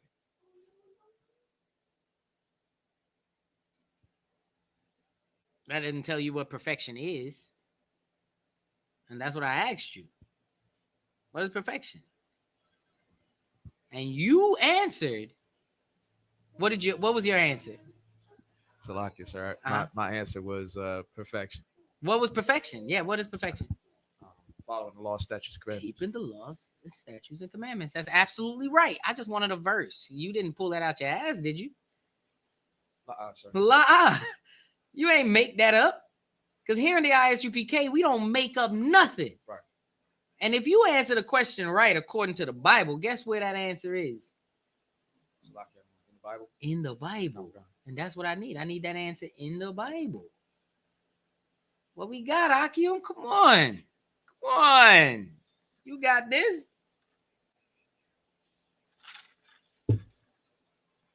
What's the answer? I'm about to get it to you. Y'all piss me off. I got a verse. There's a couple. There's an easy one.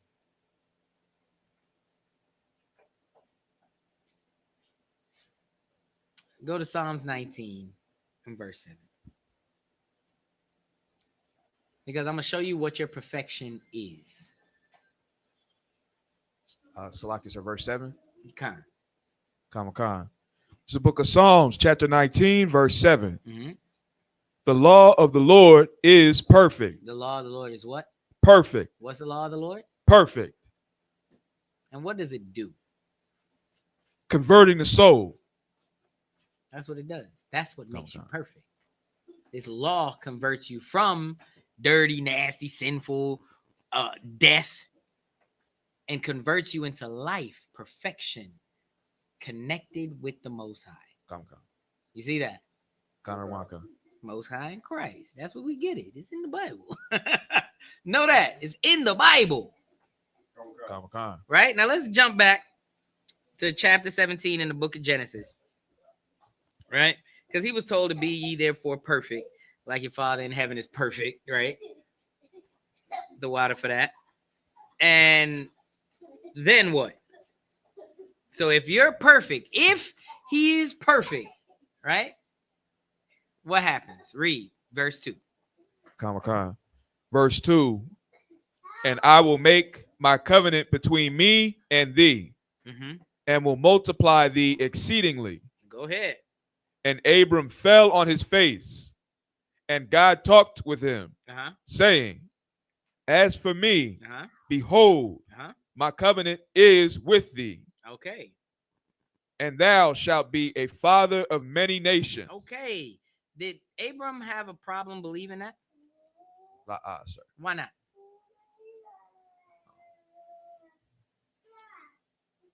Salakia Adawan, if I may. What you got? By that time, he had been following the Lord for numerous decades, 80. Well, he was that old at the time, but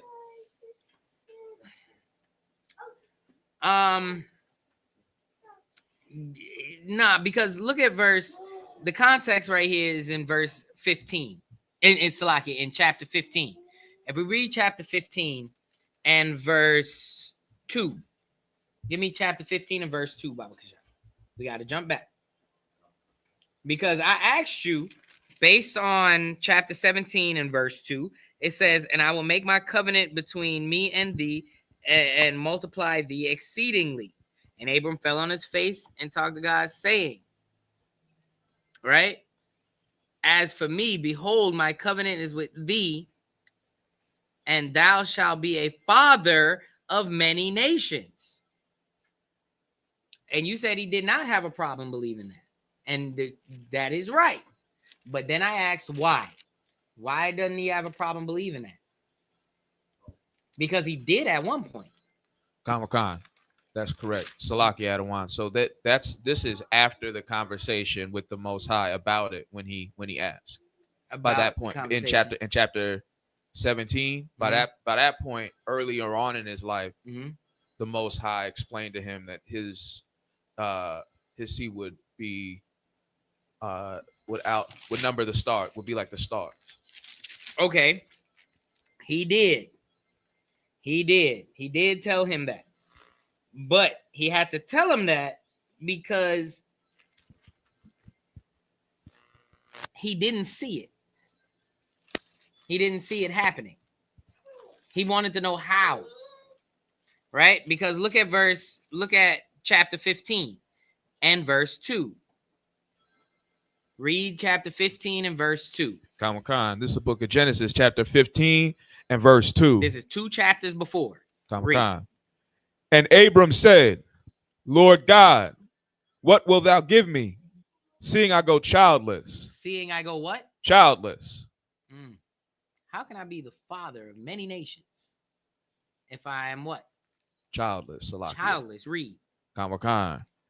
And the steward of my house is this Eliezer of Damascus. Right. Jump down to verse 4. Khan. And behold, the word of the Lord came unto him, saying, Right. This shall not be thine heir. No, it shall not. Not Eleazar. Read. But he that shall come forth out of thine own bowels shall be thine heir. That's who. Khan. Salakia, sir. If I may, is there any record of how old Melchizedek lived? How long Melchizedek? No? He had no beginning and no end. Okay. There's a record of that. Okay. Right. He was just on the scene for that one part. Okay. Show your faith, Abraham. Pay your tithe. Okay. Because it's like, who would I pay my tithe to? Who would Abraham pay his tithe to? Melchizedek showed up. Oh, you spoiled all these cities, all these nations. Run it. Okay. Give me my peace. Okay. Christ showed up just for his peace. Know that. Most High Christ, he gonna get his, and you better give it to him. All right. So now we go back to 17 and verse 4. It says, As for me, behold, my covenant is with thee, and thou shalt be a father of many nations. Why was this not hard for Abraham to believe?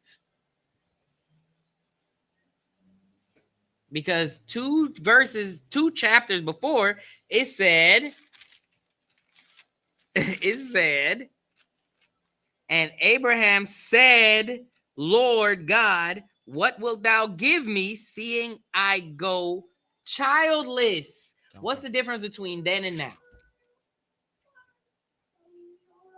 Come on, my guys. It can't be hard. Oh, man. This is not hard. I promise you it's not that difficult. Y'all ain't got it. Because he had a kid. He has a child of his own loins.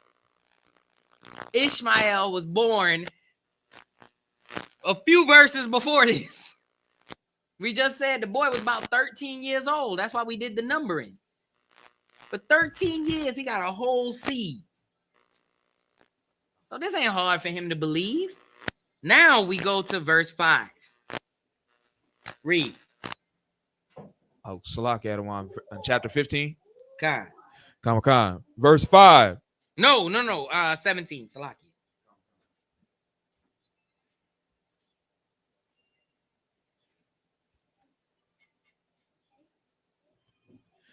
Neither shall my name anymore be called Abram, but thy name shall be Abraham. Look at that. And the sister angel says, more than likely you were right for saying because he has faith. I see she responded there. This is Salakia, the rib of Yara, who checked in with us, Most High in Christ. I love it when a brother comes into this truth and brings his household with him. That's a heavy thing. Because the first people you're responsible for is those of your household. So he came in and brought that woman with him. Most High in Christ. And she says, because he has faith. I'm not sure what she was answering, but I'm pretty sure that was the right answer based on this class. If we talk about Father Abraham, is 9 times out of 10, if you just say because he got faith, That's the answer. Because that's the whole premise of Abraham, the father of our faith. Father Abraham is the father of our faith. Right? So what are the uses? All right. And I'm not sure who's checking in from Augusta, Georgia, but Most High in Christ. Put your name in the chat. RB3.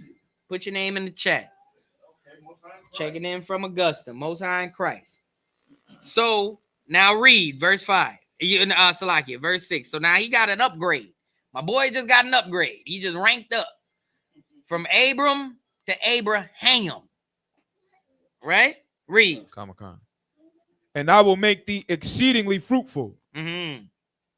And I will make nations of thee. Right. And kings shall come out of thee. Look at that. Read. And I will establish my covenant between me and thee. Look at that. Jump down to verse 9. And God said unto Abraham, thou shalt keep my covenant, therefore, thou and thy seed after thee in their generations. Right. And then he makes his covenant with circumcision. It's how you do it. Right? Read. This is my covenant, which ye shall keep between me and you and thy seed after thee. Every man child among you shall be circumcised. Right. Read. And ye shall circumcise the flesh of your foreskin. You too. Ooh. That's a hell of okay. God, I don't want God. Read. And it shall be a token of the covenant betwixt me and you. Now watch this. Read. And he that is 8 days old shall be circumcised among you. How old? 8 days. 8 days old. So the token is that he do it. But he wants his whole household to do it, right? Okay. Right? It says, this is my covenant between me and thee. Every man child among you shall be circumcised. How old is that man child? Salakia, I don't want 8 days. 8 days. We established how old Ishmael was before this. How old was Ishmael at this point? 13 years. Does this apply to him?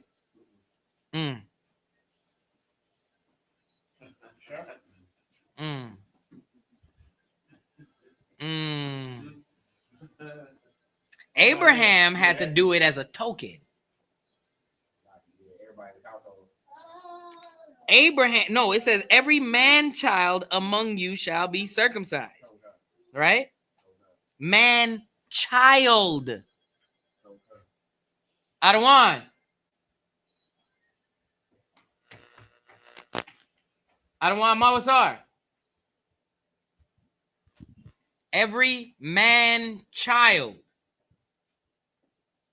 Right? Salakia, go check it out.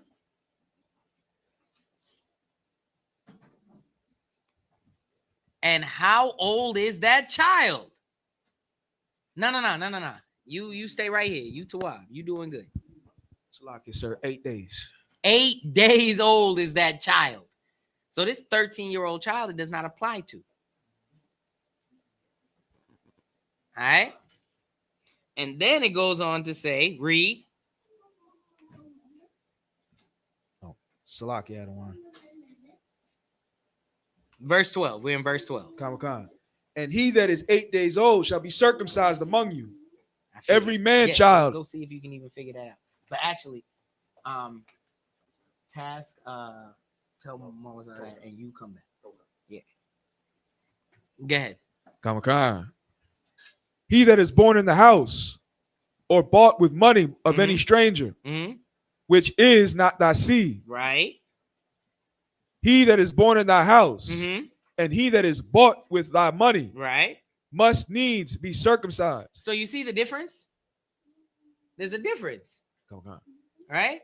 Man child of 8 years and everybody born in your house going forward.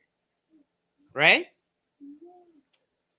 in your generations, he that is born in the house or bought with money of any stranger which is not of thy seed, he that is born in thy house and that is bought with money must needs be circumcised. Read on. Come on. Salakia. Mm-hmm. Must needs be certain. Yeah, verse 13, right there in the middle. Come. Yep. And my covenant shall be in your flesh for an everlasting covenant. So even those who work with you or work for you got to get down. Right? Read. And the uncircumcised man-child, whose flesh of his foreskin is not circumcised, that soul shall be cut off from his people. He has broken my covenant. So we talking about the man-child that is not circumcised. Okay. And how old was that man-child? 8 days. It's a lot. So guess what that made Ishmael?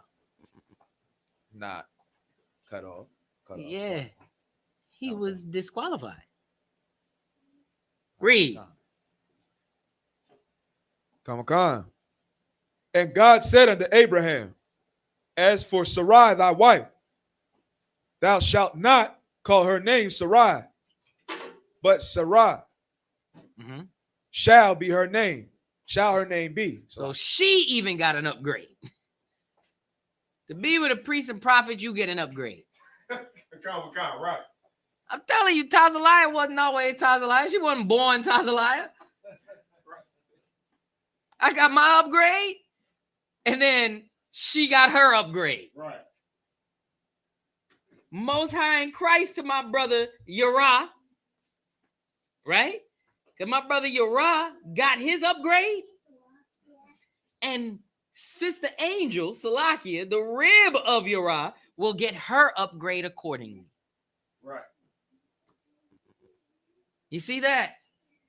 Most High blesses the whole household. Right? Right.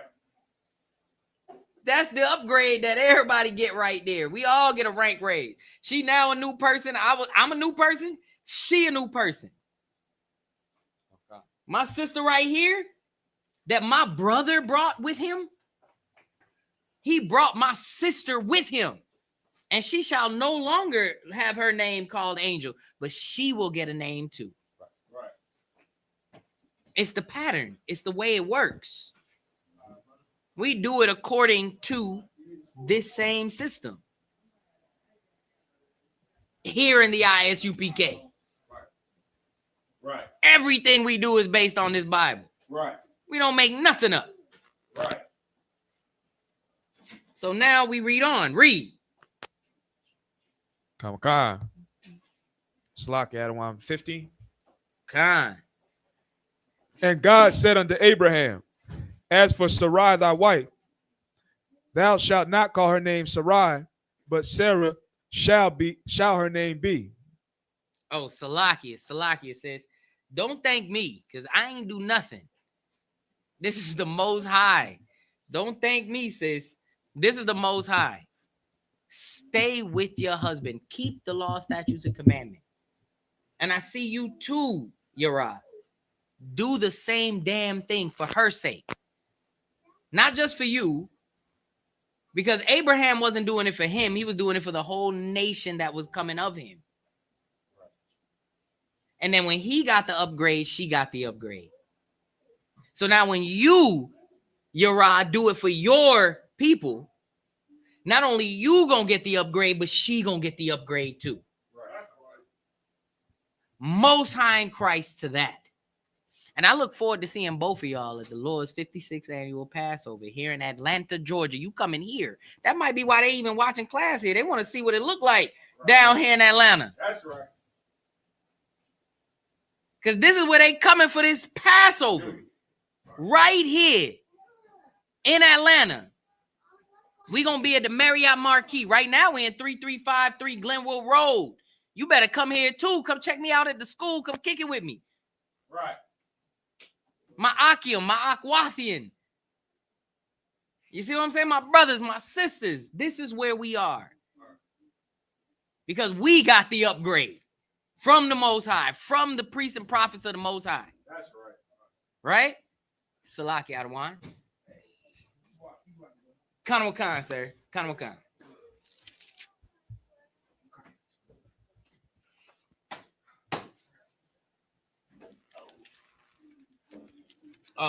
I on the bar, sis. I on the bar. All right. Most High Christ. So read on. Mm-hmm. Verse 16. And I will bless her. Right. And give thee a son. Yeah. Also of her. Of her. Why it gotta be? Why it couldn't be the other son? Oh, Salakia, sir. What you got? So it stays in the nation completely. Stays in the nation. Come. It gotta stay in the household. So just a quick sidebar. That's why it's so crazy that they be like, Ruth was a Moabite. Like, no, you think the Messiah, the Hebrew of Hebrews, the King of all Jews, is gonna be Yahbashim Yashabrakatha, is gonna have a watered down bloodline? You're crazy. You're crazy. Either way, it look good on you. No sweat. But understand that he gotta come from the pure. Right? She was a Moabitess, just like the Jewish. Right? They'll like it, but that ain't it. She in the land of Moab, but she ain't it. That's actually the land of Reuben. We got a whole breakdown. Don't worry about it. I ain't going into it. You need it? Holla at me. I can send it to you. Because we got priests and prophets that are way greater than me, way above my pay grade, that broke this down to the T. Right. And then I could even show you debates, all type of jazz for it. So understand that it had to come from us. Had to. That pure. The Tishbite, like, what are you talking about? That's where he stayed at. They look at Uriah the Hittite. Oh, it's because he was somewhere. No, he was from that land. That's where he was from.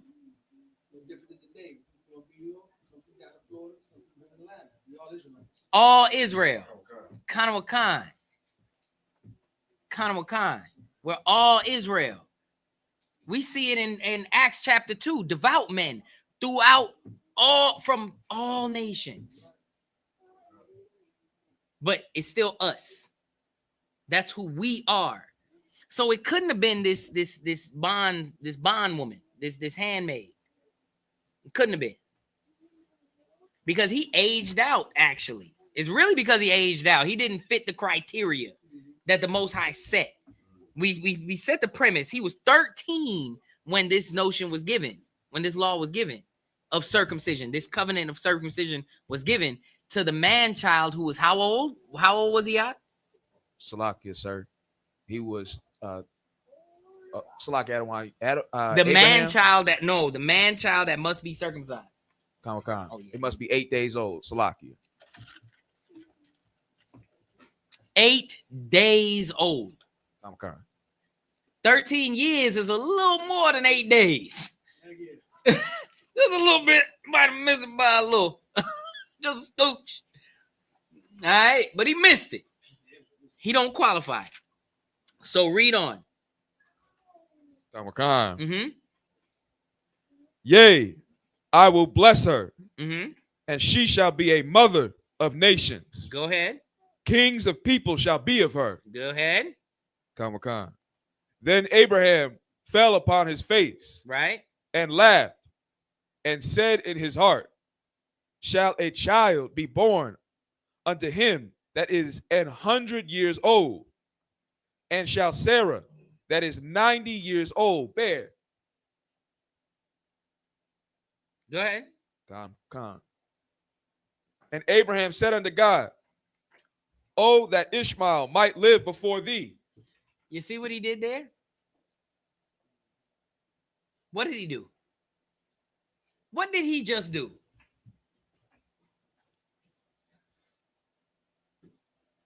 Salakia, sir. Go ahead.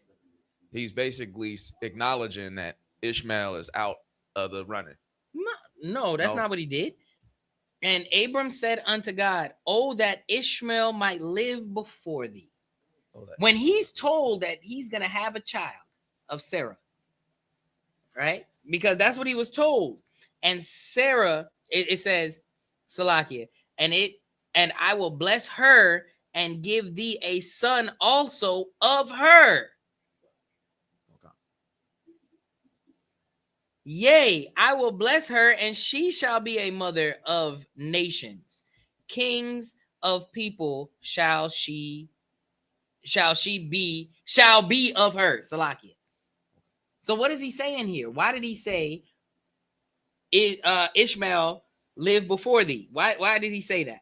Ishmael might live before thee. Why did he say that? Salakia, sir. I might need a little guidance. Okay, let me help you. Because this is him rationalizing the message that he just got. He's just putting his own understanding, because why did Sarah give him Hagar? Her lack of faith. No, it wasn't her lack of faith. To give child. But who does the child belong to?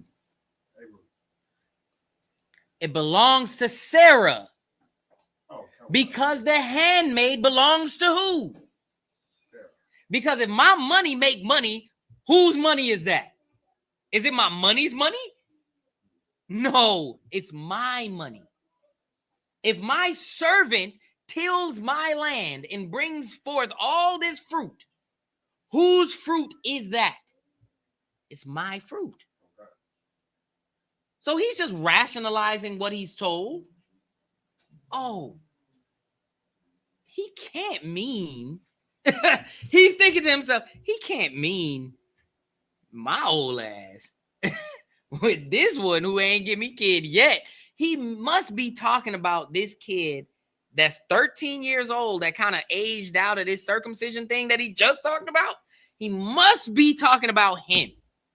So let me get him circumcised. Let me get it right. He making sense of the order that he thinks he's getting. Because he said it in his heart. He didn't say it out loud. This is what he's thinking. It can't be. Look at what he said he was thinking. Then Abram fell upon his face and laughed and said in his heart, shall a child be born of him that is 100 years old? And shall Sarah that is 90 years old bear? I'm old as hell. And she old as hell. Ain't no kids coming to this. That's what he thought. So he gotta be talking about Ishmael. He talking about it. Let Ishmael live. This is not a lack of faith, my brothers. This is a rationalization of faith. This is evidence of faith. Everything boils down to the faith that Abraham had. Because he is the father of our faith. This father Abraham. So read on. Now read on. Read. Salakia. Verse 19. Kamakan. And God said, Sarah thy wife shall bear thee a son indeed. Okay. And thou shalt call his name Isaac. Okay. And I will establish my covenant with him for an everlasting covenant. And with his seed after him. There you go. Let's clear it up. I'm not talking about Ishmael. I'm talking about Isaac, who ain't even born yet. He gave him a name. He gave him a purpose, right? Because we see in the book of Romans, he chose before the kids were even born. And this is Isaac's children. He chose Isaac before he was even born to be the owner of the covenant, the seed that Father Abraham had. Right? Before he was even born, the man ain't even came yet. And he said, Isaac. Who the hell is Isaac? He don't even like this boy. Ain't no Isaac. Okay. Khan out of one Khan. All right. Isaac, got it. Check. Right? Khan. Read on. Verse 20. Khan. And as for Ishmael. Let's make it be real clear. And as for Ishmael, what happened? I have heard thee. Behold, right? I have blessed him and will make him fruitful and will multiply him exceedingly. Because he heard him. Because what did he say about Ishmael? Salakia, sir. Live before thee. Yeah, may Ishmael live before thee. He liked Ishmael. This is his 13-year-old son. This kid is doing what he's doing. This is daddy's boy. He liked this kid. He had this kid. This is his kid. Junior. Hey, you talking about? Chip off the old block. That's my boy. Good old Ishmael out there. May he live before. But no, Isaac. And he, Isaac? Khan. Isaac. Got it. And Ishmael. Okay. I heard you about Ishmael. He got a blessing for him. Now read on. Khan. Verse 21. Salaki. But my covenant I will establish with Isaac. Right. Which Sarah shall bear unto thee at this set time in the next year. In another year. You got a year.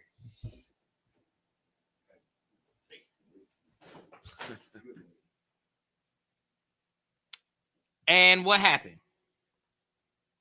Khan. And he left off talking with him, and God went up from Abraham. That's it. And Abraham took Ishmael his son, and all that were born in his house, and all that were bought with his money, right? Every male among the men of Abraham's house, right? And circumcised the flesh of their foreskin. Why did he do that? And when did he do it? Go ahead, read. In the self same day. In the self same day. Why did he do that?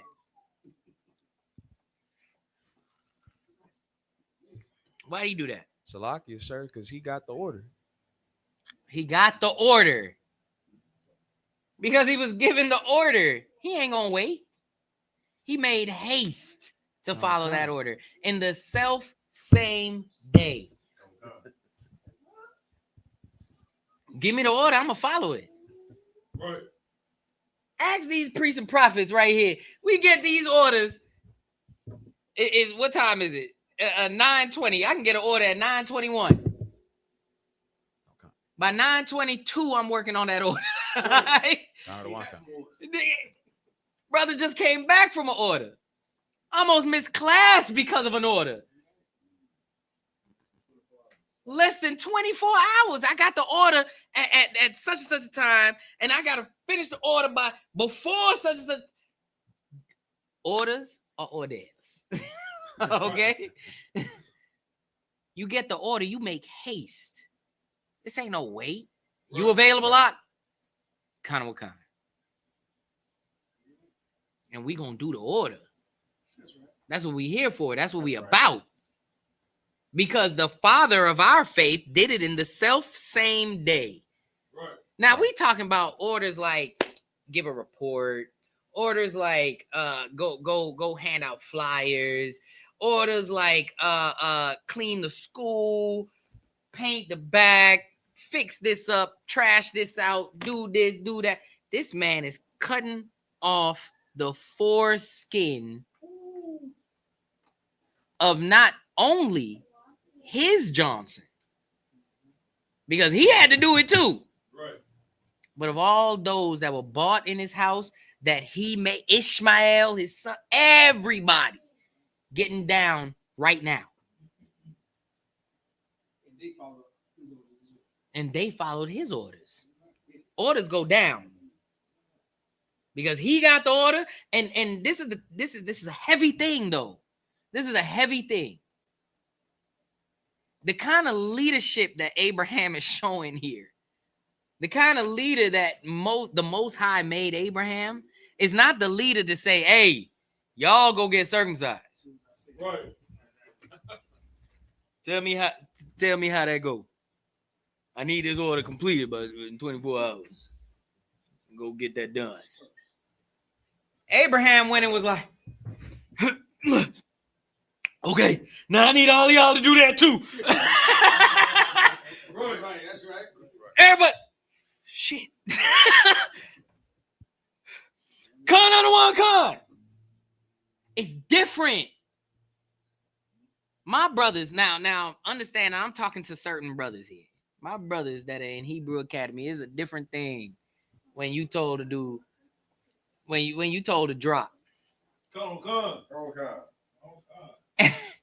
And the man that told you to drop dropped with you. Come.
Okay.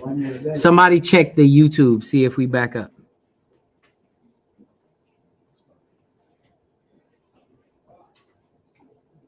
Hey, I think we back up. What are you saying? I don't know what you're saying. I think we're live. We're live. We good. Yeah, we're right here. We're back on the stream. Let's wrap it up. We good. You see it? Okay. Yeah, con.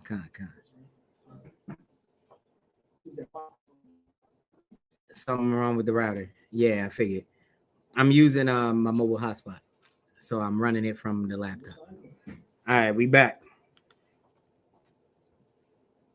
Okay, so let me take that out. We good.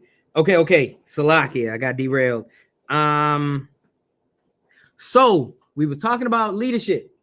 All right. So when Commander General YAHANNA tells you don't put down your flag, don't drop your sword, and being a man that did not drop his sword, guess what that means to me? I'm not going to drop my sword. Right. That's what that means. Lead by example. We in the I.S.U.P.K, we lead by example. We're not going to tell you to keep these law, statutes, commandments like your hypocrite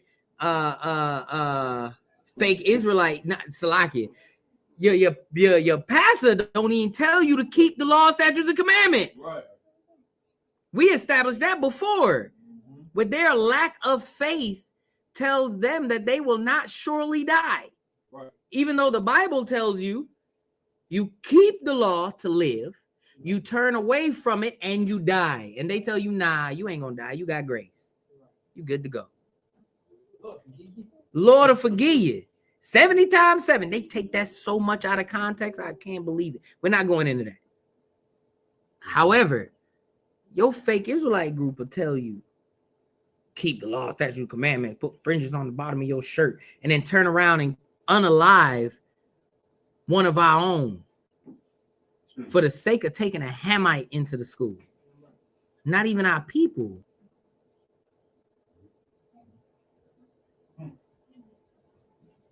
They'll tell you keep the law, statutes, commandments, but you can sexually assault women. Right. What the hell are you talking about? Grape?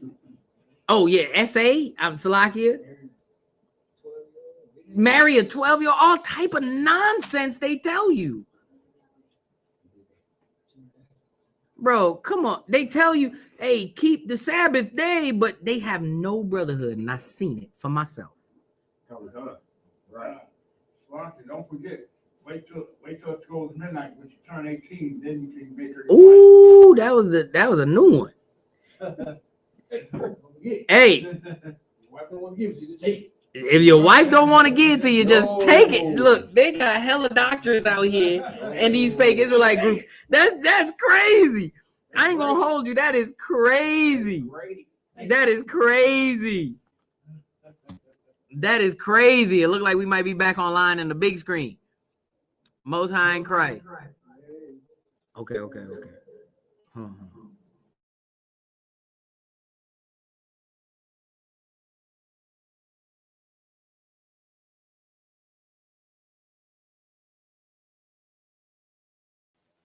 And we back. Most High in Christ. Yeah. Yeah, Khan Anawan Khan. This is his and hers right here. My boy, my boy Yara and his rib. The sister right here. So Most High in Christ. Y'all still on? Most High in Christ. All right, so let's go ahead and hurry up and wrap this up. Salakia. A lot of technical difficulties. Y'all bear with us, the water, but we're gonna go ahead and wrap this up. So Ishmael did not fit the bill. All right. The seed that is spoken of, according to the Bible, is Isaac. So these Abrahamic faiths that you see with Ishmael and Islam and Christianity with Caesar Borgia and the Protestants and all of these things. Judaism with the Amalek and Japhet and Ashkenaz and all these nonsense. That's not it. The blacks, Hispanics, and Native Americans are the seed according to the Bible. Right. It's only Isaac. Right. And of Isaac, we have Jacob, who we gonna get into next time. All right. Isaac, we'll do Isaac. We gotta shout out my boy Isaac. We will do Isaac. So let me not do Jacob next. We gonna do Isaac next. We gotta shout out my boy Isaac. We got to. Isaac is next. All right. So in our story series, we already hit, we got Adam, we got Noah, we got Abraham. Next, we gonna hit Isaac and show you why the seed is what it is and how it goes now from Abraham to Isaac. All right. Tune in next time. Tune in tomorrow because we got a heavy brotherhood class coming from priest and prophet I.S.U.P.K. That's right. The temple gonna be giving a great class. I know it will be. All right. Because that brother learned under the priests and prophets that I learned under. That's right. And we gonna thug it out tomorrow night, 7 p.m. right here at 3353 Glenwood Road. Be here. Get here. Come back. If you here tonight, come back. All right. I want to see every brother that's in here right now and more. Come back right here. We doing it again. All right. And with that, we'll pass the class off to priest and prophet and officer of YAHANNA, Mawasar Ban Yahawada.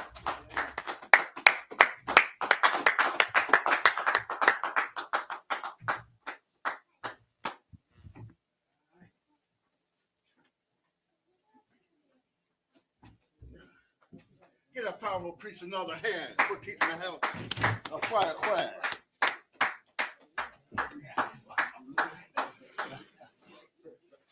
I.S.U.P.K. security announcements. We are the I.S.U.P.K. started out at 1 West 125th Street, Harlem, New York.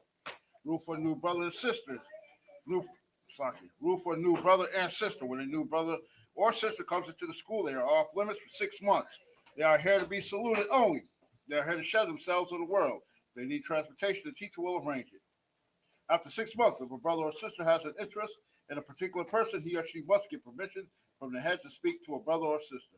There's another 6 months in which the brother and sister will court each other. After this 6 month period, the brother and sister will get permission from the head to marry. Tithes, which is the commandment. Numbers 18 and 21, Malachi 3, 8 through 10, means tenth in the Hebrew. My Ishra. 10% of every penny of any increase the Lord gives you, give to the Treasury Department or teachers. Priest fund, free will offering for priests, not mandatory, whatsoever amount you would like. Upcoming holy convocations will be the Feast of Purim. That'll be Thursday, the 13th of March, and Friday, the 14th of March, 2025. You can find that in Esther 9, 20 through 31. And don't forget, we got the Passover 2025 right here in Atlanta, Georgia. Right. Black, Hispanic, Native Indians, you are welcome. Black and brown unite. Hey, look, the Passover is for us. We make up the 12 tribes of Israel. And I hope to see all of you at the Passover. Right. Hey, look, that's where the Lord destroyed our enemies for us. Hey, look, they want to unalive our firstborn, but hey, the Most High, he did a nice little Uno reverse and flipped it on them. Right. So, hey, look, we got to remember that. He saved us, got us up out of that slavery, just like he's going to do it again. Right. That's right. So make sure you make it to the Lord's 56th annual Passover, presented by I.S.U.P.K. under Commanding General YAHANNA. Right. That's right. Remind Akim and Akwaf to check the bulletin board in the hallway. If anyone wants to be a trooper in the school, start wearing all black boots, shirt, pants, headbands, and scarves. And with that, give one courtesy to the men of Israel. Men of Israel, Amaju, Amar Sabat, Amar Barak, Yahweh, and we said translated from Hebrew to English as Lord, Bless you in the name of Christ. I'm top, hands down. You want courtesy salute to the sisters online. Man Israel, Amach Sabat, Amach, Barak, Yahweh Shema, Adam, Hashem, Yahushai. And we said translated from Hebrew to English is Lord, watch over you in the name of Christ. I'm top, hands down, class dismissed.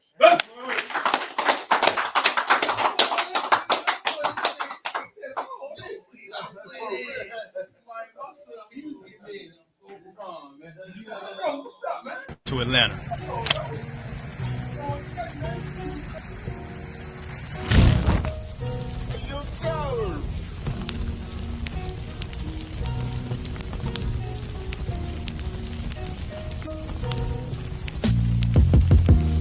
Crisis Officer 5000, Jeremiah, the camp leader of Atlanta. Passover 2025, starting April the 9th, we got the lamb slaughter. April the 10th, we got General Muhammad's class. April the 11th, we got the black party that's gonna have the Hebrew graduation. April the 12th, in Atlanta, Georgia, the 56th annual Passover, the only Passover under Commander Junior YAHANNA. Our great and holy King have honored us for turning our lives from the darkness to the light, man. There's no greater gift you can receive than to wake up to the truth and then commit your life to saving your brothers, man. That's right. Looking in their eyes and seeing their faces and seeing what they've suffered and what they've gone through and seeing the end of it, man. It is a guaranteed seat in the kingdom of heaven, man. So in the name of our King Yahushua, do we dedicate us another Passover of brothers and sisters' lives being saved. April the 13th, we got the Feast of Unleavened Bread.